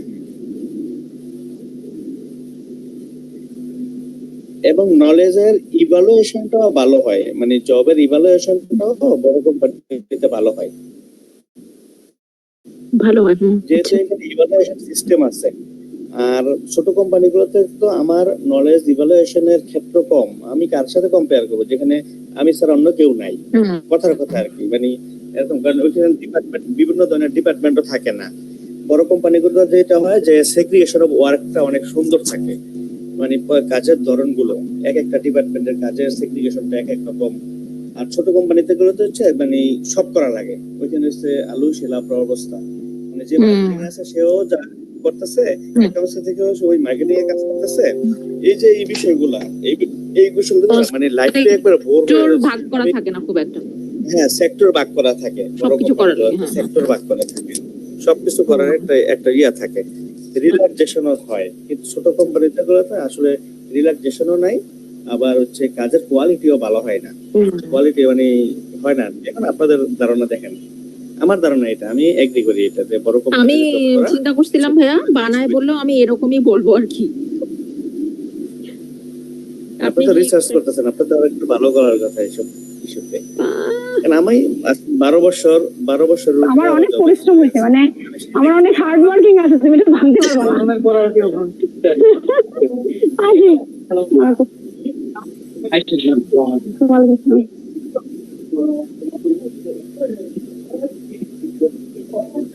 তাহলে ভাইয়া এটা বলা যাবে কিভাবে?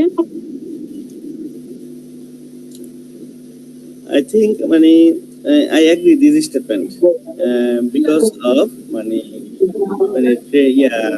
gathering more knowledge and utilize knowledge in different sector in a proper way. এরকম কিছু পয়েন্ট লেখা যাবে আর কি, চেষ্টা করে লেখা যাবে। ভালো এই দিক থেকে প্লিজ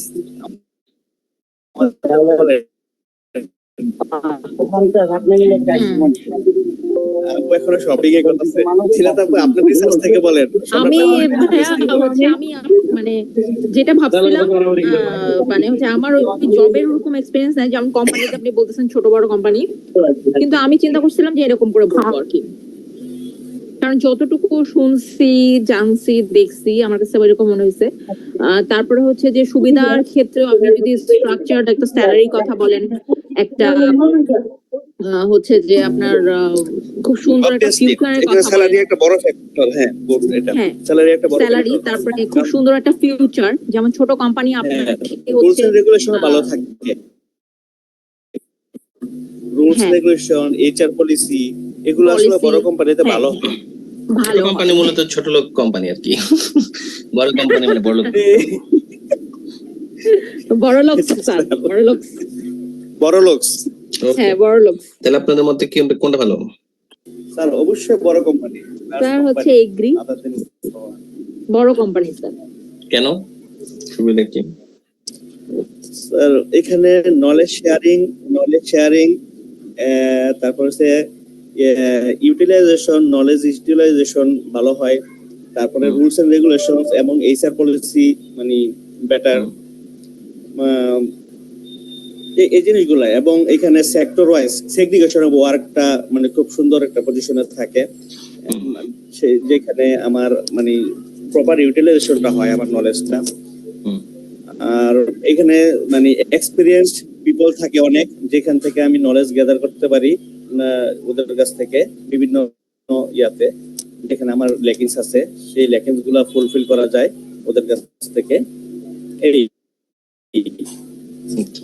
ওকে, হ্যাঁ ঠিক আছে, মোটামুটি এটাই আর কি। তাহলে আমরা মোটামুটি একটা আইডিয়া পেলাম যে আইডিয়া জেনারেশনটা আমরা কিভাবে করব, এটা আসলে দেখতে চাচ্ছিলাম। ওকে, এখানে আবার আমরা ব্যাক করবো, এটা আমরা হয়তো হোমওয়ার্ক আকারে নিব। ব্যাক করে চলুন আবার আমাদের রাইটিং এর আইডিয়া জেনারেশন পরের অংশের দিকে। যে ওকে ফাইন, আমাদের আইডিয়া জেনারেশন শেষ, এবার আমরা আসলে কি করব?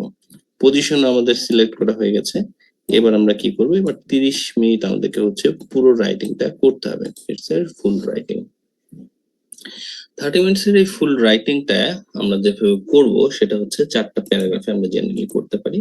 প্যারাগ্রাফিং এর স্ট্রাকচারস গুলো আমি আপনাদের সাথে এখন একটু শেয়ার করতে চাচ্ছি।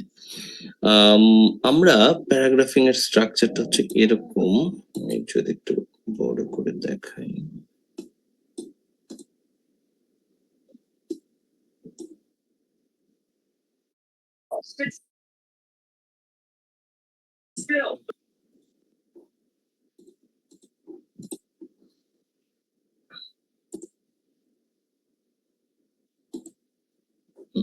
এটা হচ্ছে আমাদের স্ট্রাকচার।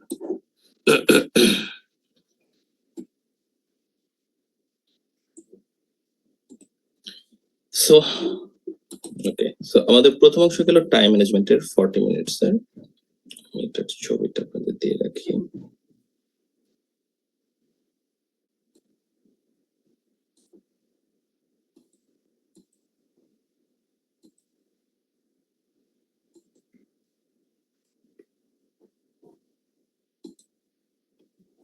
এবার আমরা হচ্ছে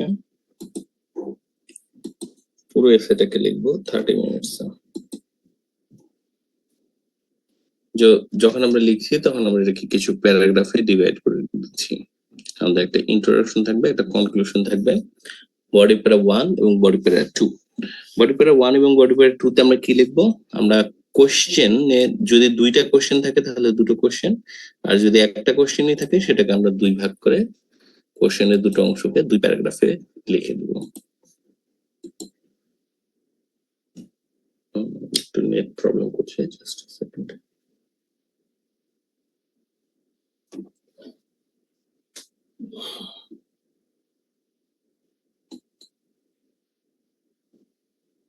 একটা মিনিট, নেট একটু প্রবলেম করছে।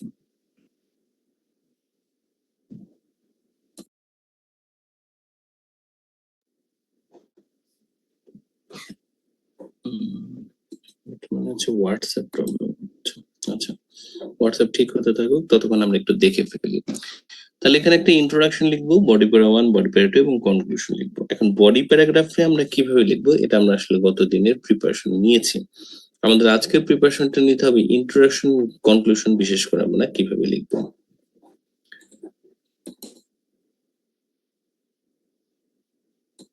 তো এখন আমি একটু আপনাদেরকে এই স্ট্রাকচারটার সাথে পরিচিত করতে চাচ্ছি। আমি আরো কিছু এস এর কোশ্চেনের সাথে দেখাতে চাচ্ছি যে কেমন ধরনের কোশ্চেনে কেমন ভাবে এই বডি প্যারাগ্রাফ গুলো হবে। যেমন আমরা এইমাত্র একটা প্রশ্ন দেখলাম যেখানে অ্যাগ্রি এবং ডিসএগ্রির কথা বলেছিল। সো এরকম একটা টপিক যদি আমাদের থাকে তাহলে আমরা সেটার ইন্ট্রোডাকশন এবং বডি প্যারাগ্রাফ এভাবে লিখতে পারি। Do you think that some people think that it is better to work for a large company than a small one? Do you agree or disagree? Introduction লিখুন 40 থেকে 50 ওয়ার্ডে। একটা প্যারাগ্রাফ লিখুন এগ্রির logic গুলো দিয়ে, 100 ওয়ার্ডসে, আরেকটা প্যারাগ্রাফ লিখুন ডিসএগ্রি লজিক দিয়ে, সেটা 100 ওয়ার্ডসে, এবং তারপরে কনক্লুশন লিখুন। এগ্রির প্যারাগ্রাফটা কিভাবে লিখবেন এবং ডিসএগ্রির প্যারাগ্রাফটা কিভাবে লিখবেন, এটা আমাদের গত দিনের যে ট্রেনিংটা ছিল ওটার মতো করে। তবে আমরা আরো কিছু কোশ্চেন চলুন একটু দেখি। এখানে আবার দেখুন আরেক ধরনের প্রশ্ন, যেখানে দুইটা প্রশ্ন আছে আলাদা আলাদা। So what are the reasons for this development? What are the advantages and disadvantages of having more than one job? In that case আপনি বডি প্যারাগ্রাফ 1 এর রিজনস গুলো লিখুন। একটা রিজন বা একাধিক রিজনস বলেছে, সো একাধিক রিজন, একাধিক পয়েন্ট কিভাবে লিখবেন এটা আমি দেখিয়ে দেবো আজকে।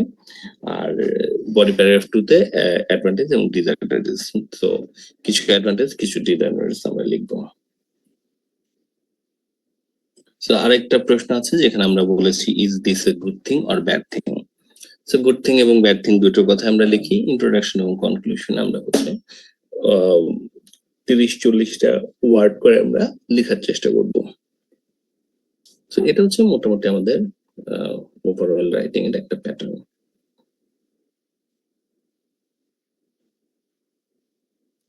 তো এরপরে আমি আপনাদেরকে স্টেপ বাই স্টেপ দেখাবো যে ইন্ট্রোডাকশন আমাদের কিভাবে লিখতে হয় বা কনক্লুশন আমাদের স্পেসিফিকলি কিভাবে লিখতে হয়।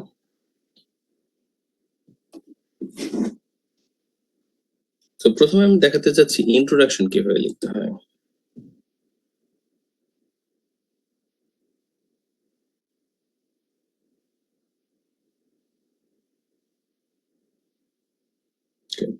সো ইন্ট্রোডাকশনের ক্ষেত্রে আমি চাই আপনারা হচ্ছে তিনটা জিনিসের দিকে ফোকাস রাখুন।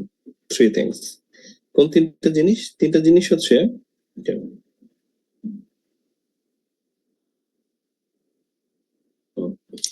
সো তিনটা জিনিসের দিকে আমরা হচ্ছে খেয়াল করব। প্রথম জিনিস হচ্ছে যে আপনি টপিকটার উপরে খেয়াল করবেন, টপিকটা। দ্বিতীয়ত হচ্ছে প্রশ্ন, আর 3 নম্বর হচ্ছে আপনার নিজের পজিশনটা।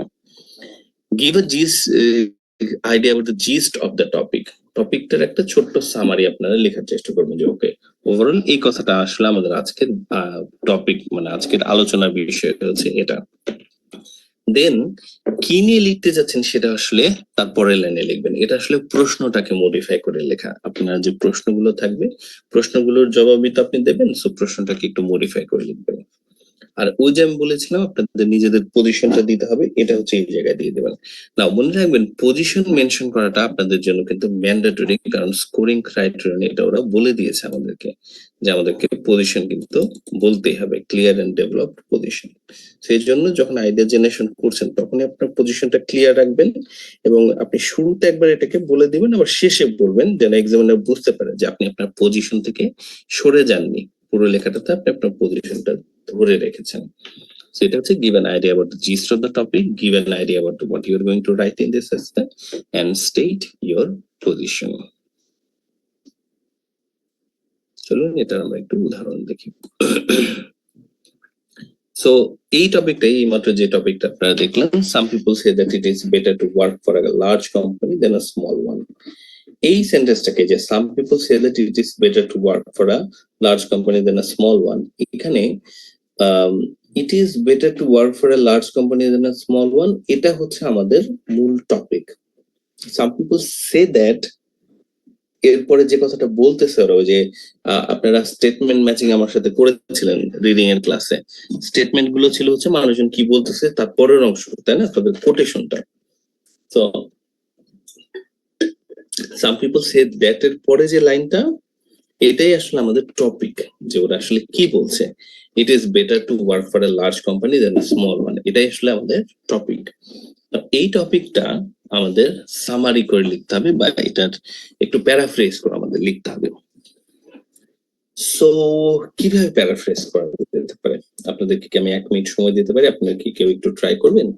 ইট is better to work for a large company than a small one, এই লাইনটার কোনো প্যারাফ্রেজ বা অন্যভাবে কেউ এটাকে লিখতে পারবেন কিনা? মিনিং কাছাকাছি থাকবে কিন্তু একটু ঘুরায় লিখবেন।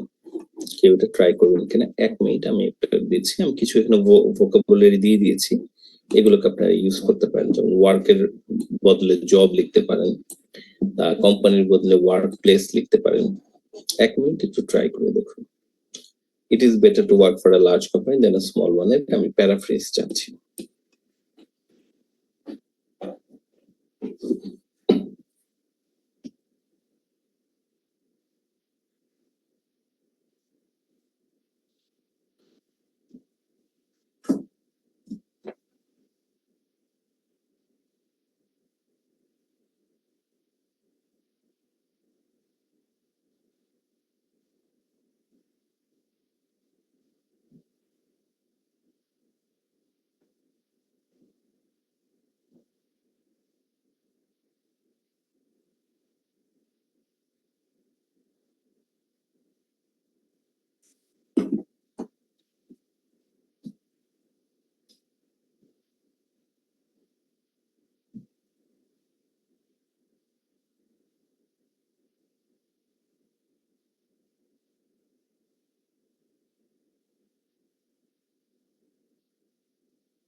Everyone.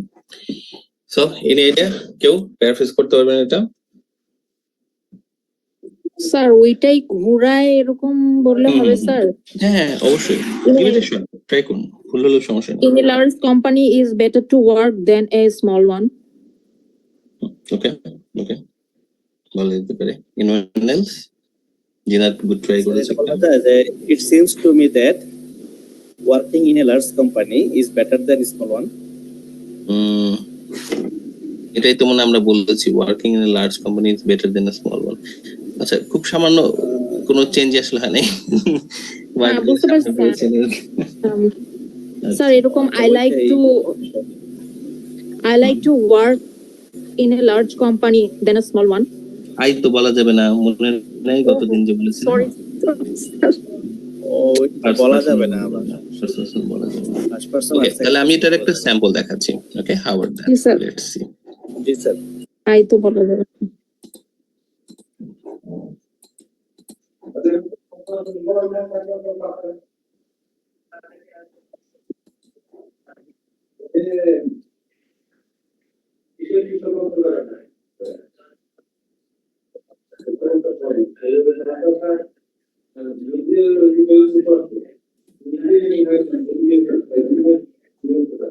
Just a second.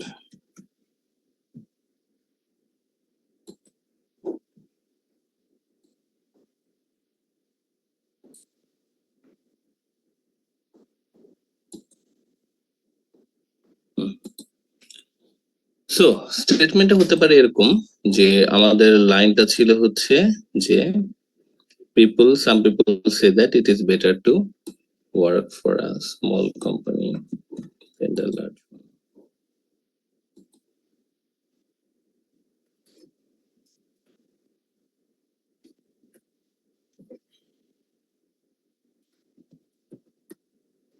So, আমরা এটার বদলে লিখতে পারি পিপল হ্যাভ ভেরিড ওপিনিয়ন, মানে হচ্ছে মানুষজনের বিভিন্ন ধরনের ওপিনিয়ন আছে কি ব্যাপারে, Waidar two work for a large company or small one, small ওয়ানের পক্ষে কাজ করা উচিত নাকি লার্জ কোম্পানি, এটা নিয়ে মানুষজনের ভ্যারিড মানে বিভিন্ন ধরনের ওপিনিয়ন আসলে আছে। সো এটা একটা আইডিয়া হতে পারে। আবার হতে পারে যে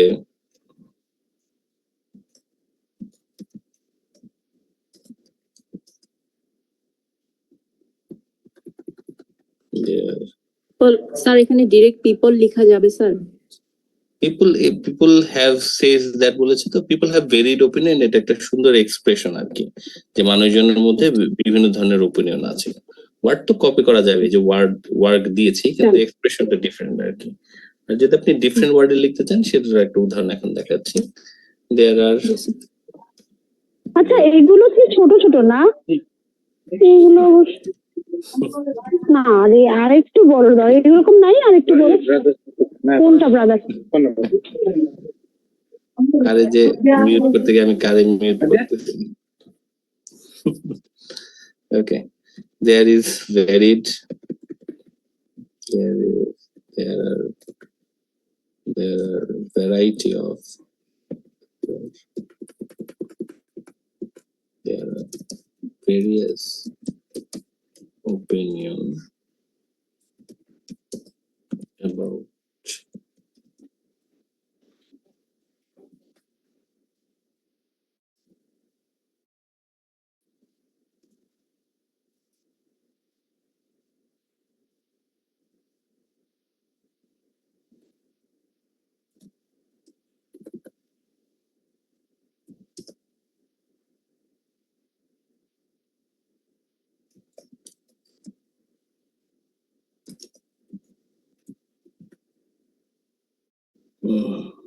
একটা আবার ডিফারেন্ট লিখি, একটা সহজ ভাবে লিখি।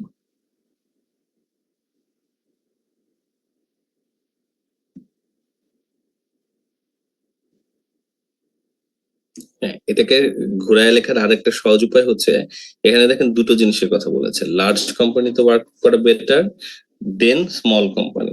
আমরা ঘুরায় বলতে পারি এইভাবেই, there are various opinion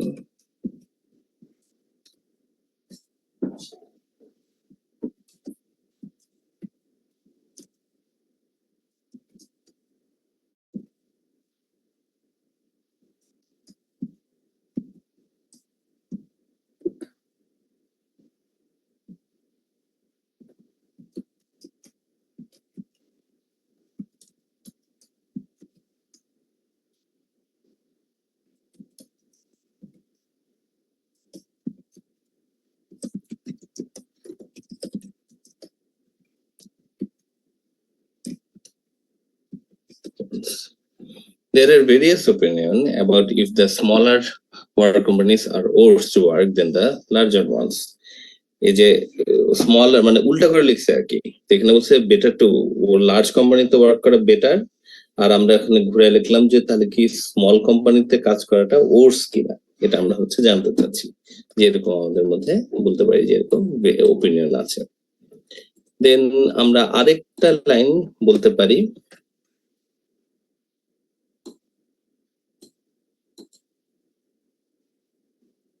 many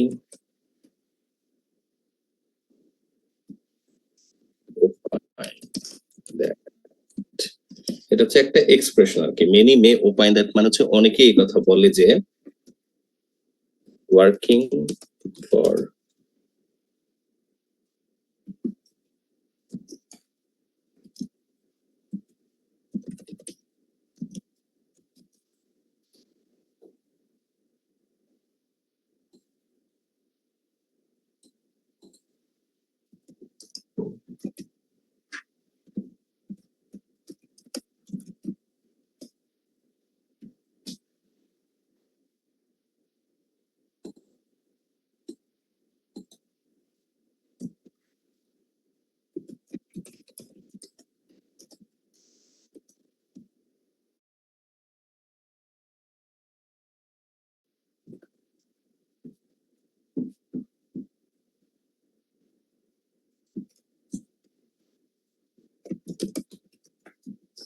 মিনিস্কুলস মানে হচ্ছে ছোট, খুবই ছোট, লার্জ মানে অনেক বড়, মিনিস্কুল মানে হচ্ছে ও আমরা তো লার্জ তাহলে কপি করলাম, লার্জকে আমরা চেঞ্জ করে দিই humongous. Working for humongous organization is more profitable than working for the minuscule ones. এটা হচ্ছে লার্জ এবং স্মলের দুইটা মানে সিগনিফিকেন্ট সিনোনিম। হিউমাঙ্গাস মানে বিশাল, মিনিস্কুল মানে খুবই ছোট, লার্জ এবং স্মলের এটা একটু ওভার মানে কি বলবো এক্সাজারেটেড ভার্সন আর কি, বাট তারপর এটা আসলে মিনিং এর সাথে থটের সাথে যাচ্ছে, সেই কথাগুলো বলা যেতে পারে।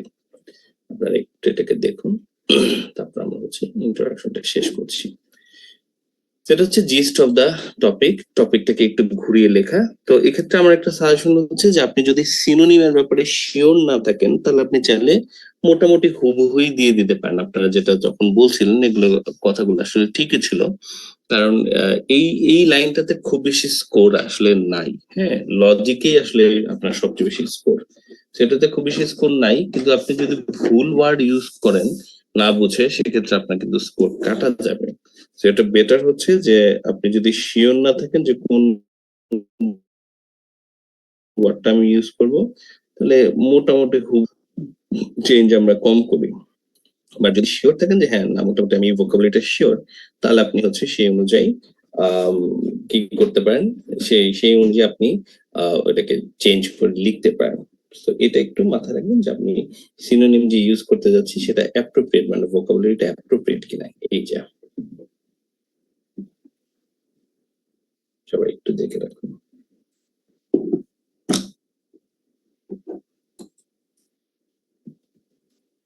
আমি সেন্টেন্স গুলো আপনাদের হোয়াটসঅ্যাপ গ্রুপে দিয়ে রাখছি, আপনারা এখান থেকে একটা লাইনকে চুজ করতে পারবেন, হোয়াটসঅ্যাপে দিয়ে রাখি।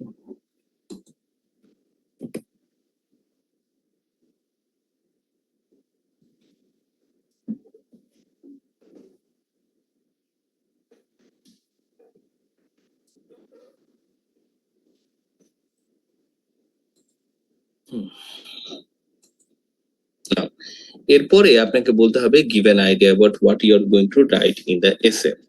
আপনি এসেতে কি লিখতে যাচ্ছেন? আপনি এসেতে অ্যাকচুয়ালি যেটা লিখতে যাচ্ছেন সেটা হচ্ছে যে এসেতে আপনি এগ্রি ডিসএগ্রি দুইটা মতে আলোচনা করবেন, করে নিজের ওপিনিয়নটা বলবেন যে আপনি আসলে এটার সাথে এগ্রি করছেন, তাই না? এটা তো আপনাদের পজিশন আসলে ছিল। বাট আপনি বলতে যাচ্ছেন যে আমি দুইটা বিষয় নিয়ে কথা বলবো, বলার পরে আমি হচ্ছে তারপরে নিজের পজিশন হচ্ছে যে এটার আমি পক্ষে সেটা আমি বলবো। সো আমি এখন এই লাইনটাকে কিভাবে লিখবো যে এই এসেতে আমি আসলে এগ্রি ডিসএগ্রি দুটার মতামতই আলোচনা করব। এই এসেতে ইংলিশ হচ্ছে ইন দিস এসে, রাইট? ইন দিস এসে তারপর কি বলা যেতে পারে? আমি দুই পক্ষে এগ্রি ডিসএগ্রি দুটি আলোচনা করব। এনিওয়ান কি বলা যায় এই কথাটাকে? ইন দিস এসে কি বলবো? This essay I will explain to agree and disagree about this okay, good matter. Try, good try. So, এটা বলা যায়, in this essay I disclose all pros and cons about working in এবার বলা যায় almost আর কি, তাই না? Almost হয়ে যাচ্ছে, একটু লিখলেই আপনাদের মোটামুটি হবে। ওকে, সো আপনারা যেটা বললেন এভাবেই একটু গুছাই লিখে ফেলা যেতে পারে। আমি একটু দেখি এটাকে আমরা কিভাবে লিখতে পারি। এটা আমি লিখেছি, this essay will discuss both supporting and opposing logics to this thought. তো এখানে দেখুন আমি হচ্ছে আমি যে করব এই কথাটা অ্যাভয়েড করেছি। এটা অ্যাভয়েড করে আমি এটাকে হচ্ছে একটু মানে প্যাসিভ অ্যাপ্রোচে লেখার ট্রাই করছি, সরাসরি নিজের কথা না বলে একটু ডিফারেন্ট অ্যাঙ্গেলে বলার চেষ্টা করেছি। সেটা আপনাদের জন্য একটা সাজেশন হতে পারে যে এখানে আপনি হয়তো সরাসরি আমি এটা বলবো না বলে আপনি হয়তো বলতে চাইবেন যে এই এসেটা এই জিনিসটা নিয়ে আলোচনা করবে। বাট এটা বড় কোনো ইস্যু নয়, রাইট? এটা একটি বড় কোনো ইস্যু নয়, এটা আসলে মানে একটা অ্যাপ্রোচ, রাইটিং একটা অ্যাপ্রোচ। বাট আপনি যদি চাইতেন যে আমি এটা করব, সেটার জন্য কি বলে যে আমি এটা বলবো আই উইল ডিসকাস, সেটা আসলে ভুল হতে করা যেতে পারে।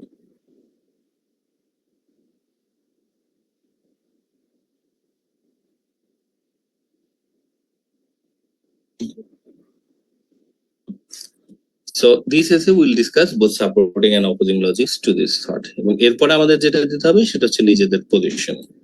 সো আপনার পজিশন হচ্ছে ওকে, ও এখানে আরেকটা জিনিস হচ্ছে টু দিস থট এর বদলে এইটা লেখাটা বেটার, যে আপনি যদি টপিকের সাথে একটু মিল রেখে কানেক্ট করে আরেকটা কথা বলতে পারেন যে আপনি আসলে টপিকটাতে কি বলছিলেন।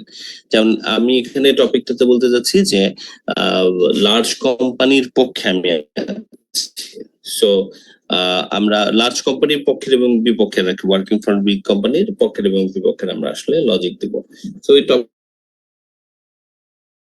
টপিকটার সাথে and then last of all আপনি নিজের পজিশনের কথা বলবেন যে আপনি কি মনে করেন, যে লার্জ কোম্পানির পক্ষে কাজ করাটা ভালো নাকি হচ্ছে আসলে আমাদের পক্ষে কাজ করা ভালো, ছোট কোম্পানির পক্ষে কাজ করা ভালো।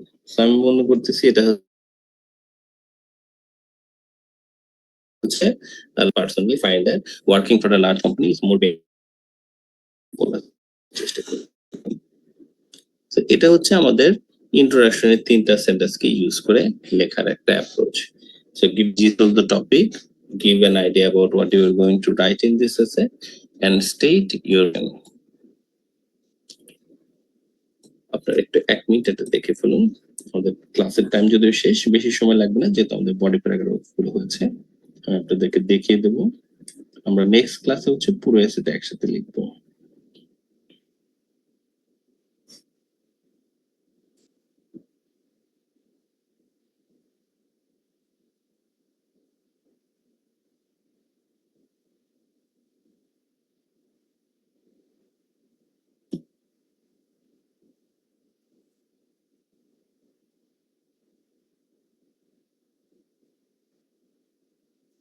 No.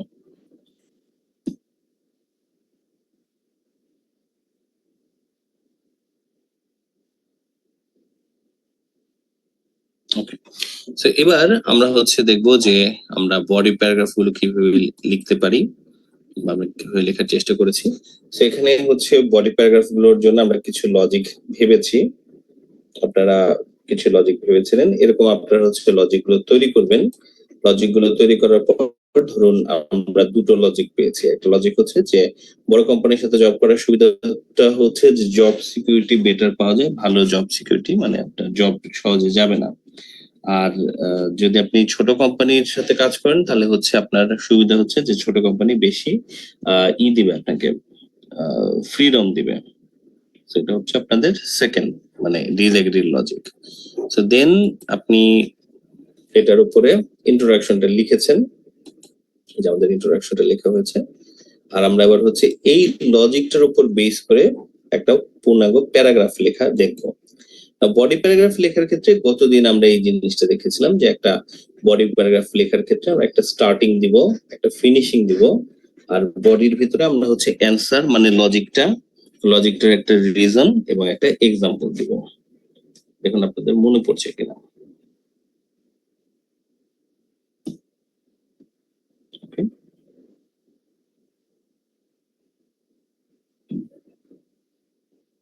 না, এবার আমরা যে জিনিসটা করবো সেটা হচ্ছে যে আমরা দেখবো যে ওই লজিকটা নিয়ে একটা প্যারাগ্রাফে কিভাবে আমরা এটাকে লিখতে পারি।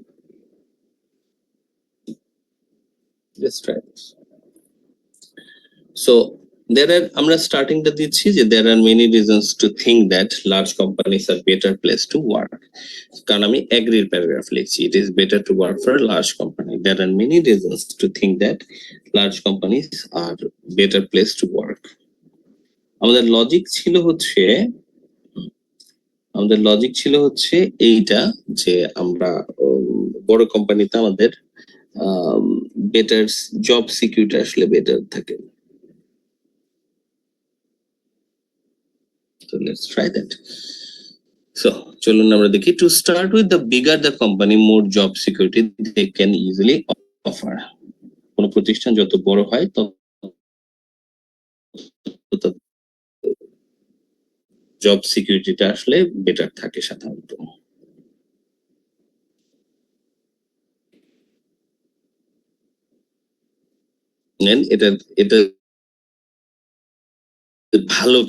এটা ভালো কেন, সেটার রিজনটা হচ্ছে this happens because these large companies is more stable finance.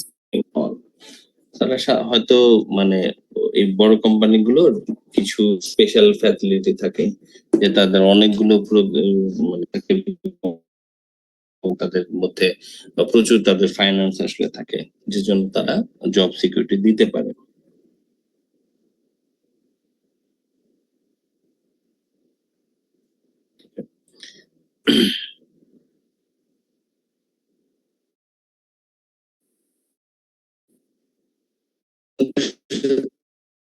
আমরা একটা এক্সাম্পল দিতে পারি। আমরা গত ক্লাসে দেখেছি যে এই এক্সাম্পল গুলো আমাদের কেমন হয়। এক্সাম্পল গুলো আমাদের হচ্ছে সাধারণত পার্সোনাল এক্সপিরিয়েন্স থেকে আমরা দিয়ে দিই।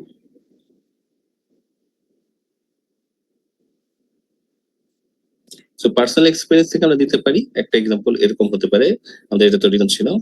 একটা এক্সাম্পল হতে পারে, I work for a large garments company which offers better job security than the company of my brother works for, which is much smaller. তো আমার ভাইয়ের কোম্পানির তুলনায় আমি বড় কোম্পানিতে জব করি এবং এটাতে জব সিকিউরিটি আসলে বেশি। এইভাবে আমরা হচ্ছে বলতে পারি।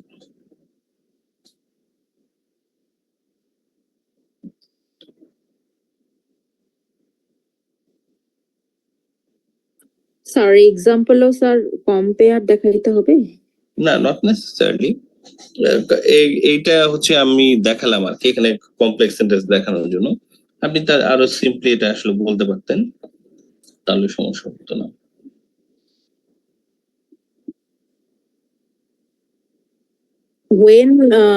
when দিয়ে স্যার বলা যাবে না, যখন আমি একটা বড় কোম্পানি থেকে? হ্যাঁ, when দিয়েও বলা যাবে।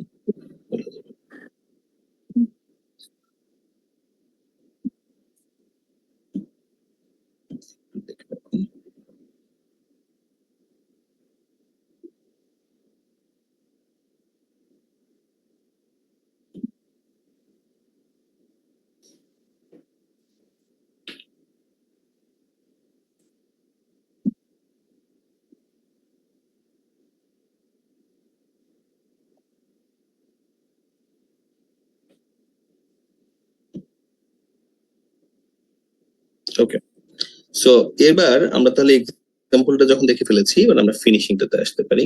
ফিনিশিংটা হচ্ছে this is one of the most significant parts মানে advantages of working for large company.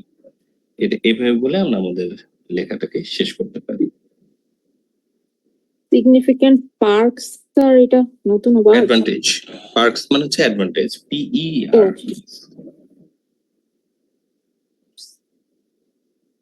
Advantage. সবাই একটু দেখে রাখুন।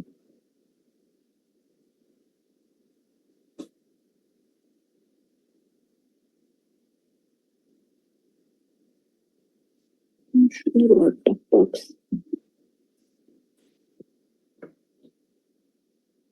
ওকে, সো এবার এটাকে আমরা একসাথে যদি দেখি, একসাথে দেখলে প্যারাগ্রাফটা এরকম দেখাচ্ছে।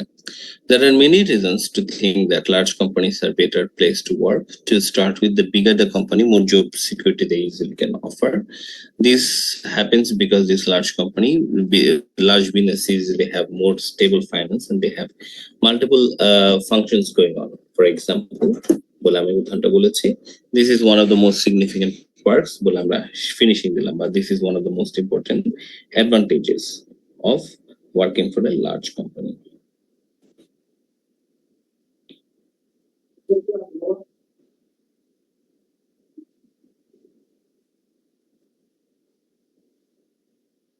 Urashi words, beautiful. সেটা হচ্ছে আমাদের প্যারাগ্রাফটা। আমরা মোটামুটি আমাদের সেশনের শেষের দিকে একটু আমরা কনক্লুশনটা দেখব। সেকেন্ড প্যারাগ্রাফটা আমি আপনাদের জন্য টাস্ক আকারে দিব। Let's see. ওকে, ও এখানে আরেকটা জিনিস আপনাদের দেখানো আছে, সেটা হচ্ছে যে আপনারা চাইলে আরেকটা লজিক অ্যাড করতে পারেন। যদি দেখেন যে আপনাদের লেখা ছোট হয়ে যাচ্ছে, তো তখন আপনারা চাইলে কিন্তু এখানে আরেকটা লজিক অ্যাড করতে পারেন এবং আপনাদের ওই সেকেন্ড লজিকের সাথে আবার আপনাদের দ্বিতীয়বার আর রিজনস বা এক্সাম্পল দিতে হবে না। আসলে এটা একটা মজার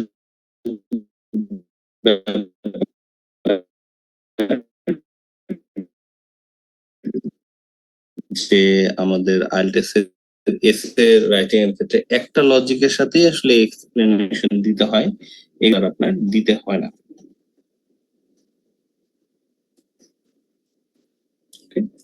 সো এটা হচ্ছে আমাদের লেখার ধরন। তো যদি আপনি এক্সট্রা একটা দেন, সেক্ষেত্রে মোর ওভার দিয়ে আপনি আরেকটা পয়েন্ট বলতে পারতেন এবং তখন দিস ইজ না বলে this are most important advantage বললে আপনি চলতো।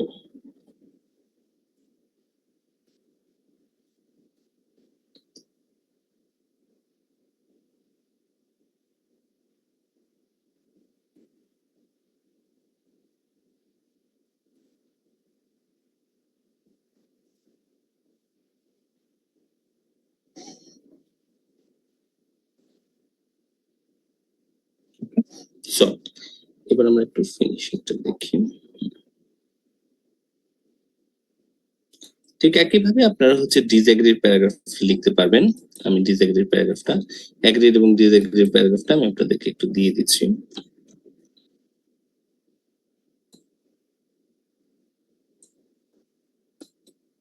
সরি, এটা হচ্ছে এগ্রির প্যারাগ্রাফ।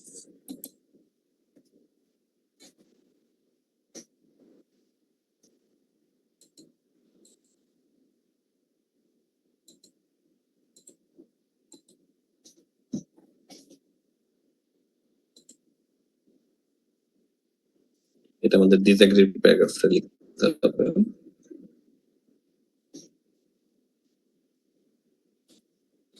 স্ক্রিনশট দিয়ে দিচ্ছি।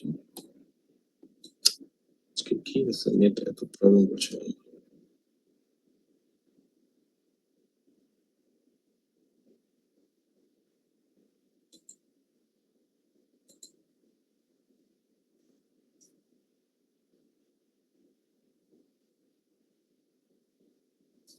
স্যার এখানে মোর ফ্রিডম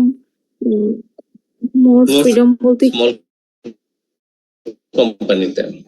স্মল কোম্পানিতে বেশি ফ্রিডম আর কি, মানে বড় কোম্পানিতে তো আসলে ওরকম ফ্রিডম নাই। আপনাকে কিন্তু ওরা ওরকম কোনো ফ্রিডম দিবে না, আপনি নিয়মের বাইরে যেতে পারবেন না, যেহেতু ওরা বড় কোম্পানি। কিন্তু ছোট কোম্পানিতে আপনাকে ফ্রিডম দিবে, আপনি চাইলে আপনার মতো করে কাজ করতে পারবেন, খুব বেশি আপনাকে প্রেসার দিবে না। হোয়াটসঅ্যাপ আজকে কি করতেছে,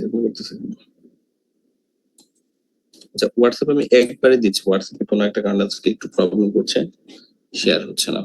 ওকে, সো এটা গেল আমাদের হচ্ছে ডিসএগ্রির প্যারাগ্রাফ। আবার আসতেছে। এবার আমি আপনাদেরকে একটু কনক্লুশনটা দেখাতে যাচ্ছি। কনক্লুশন আমরা 2টা সেন্টেন্স মোটামুটি লিখলে চলে, 20 থেকে 30টা ওয়ার্ড আসলে লিখতে হয়, এবং এখানে দুটো জিনিসকে ফোকাস করতে হয়। একটা হচ্ছে যে আপনার সামারি করতে হবে, ওভারঅল আপনি যে লজিক গুলো লিখলেন সেগুলোর একটা সামারি। আপনি এএসএ তে কি কি লজিক লিখলেন? আপনি লিখলেন যে এএসএ তে আমরা স্মল কোম্পানিতে ফ্রিডম বেশি আছে এবং লার্জ কোম্পানিতে জব সিকিউরিটি বেশি আছে, তাই না? এটাই আপনি একসাথে লিখে দেন, আর তারপরে নিজের পজিশনটা আরেকবার একটু বলবেন। আপনার পজিশন ছিল কি সেটা মনে রাখবেন। যেমন এখানে আপনার পজিশন ছিল যে আপনি পক্ষে, লার্জ কোম্পানিতে ওয়ার্ক করার পক্ষে, সো এটাকে মাথায় রাখেন। ডেকে বলেন যে এই সমস্ত কারণে আমি বিশ্বাস করি যে লার্জ কোম্পানিতে জব করাটাই আসলে সবচেয়ে বেশি বেনিফিশিয়াল। এই তো, সো এটা হচ্ছে আমাদের মোটামুটি রাইটিং এর একটা অ্যাপ্রোচ।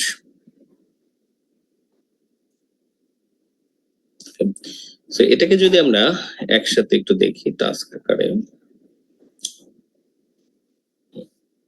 আপনাদেরকে এটা একটু দিয়ে দিচ্ছি। এখন আমি যেটা চাইবো সেটা হচ্ছে যে আজকের ক্লাসে পরে আপনারা এই সেকেন্ড প্যারাগ্রাফটাকে একটু লিখবেন এবং পুরোটাকে একসাথে একটু লিখে নিয়ে আসার চেষ্টা করবেন। আমি ইন্ট্রোডাকশন, বডি প্যারা 1, বডি প্যারা 2 আপনাদেরকে দিয়ে দিব। আমি চাই পুরো এসেতে একসাথে আপনারা একটু লিখুন, তাহলে নেক্সট ক্লাসে আপনাদের বুঝতে সুবিধা হবে। আমি ইন্ট্রোডাকশন আর কনক্লুশনটা দিয়ে দিচ্ছি।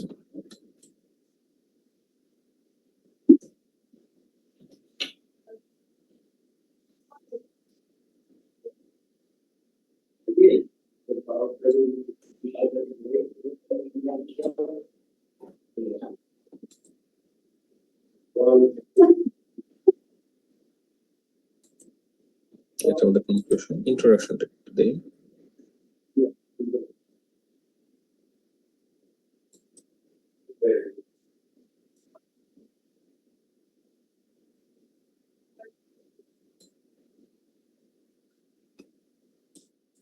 This is the introduction.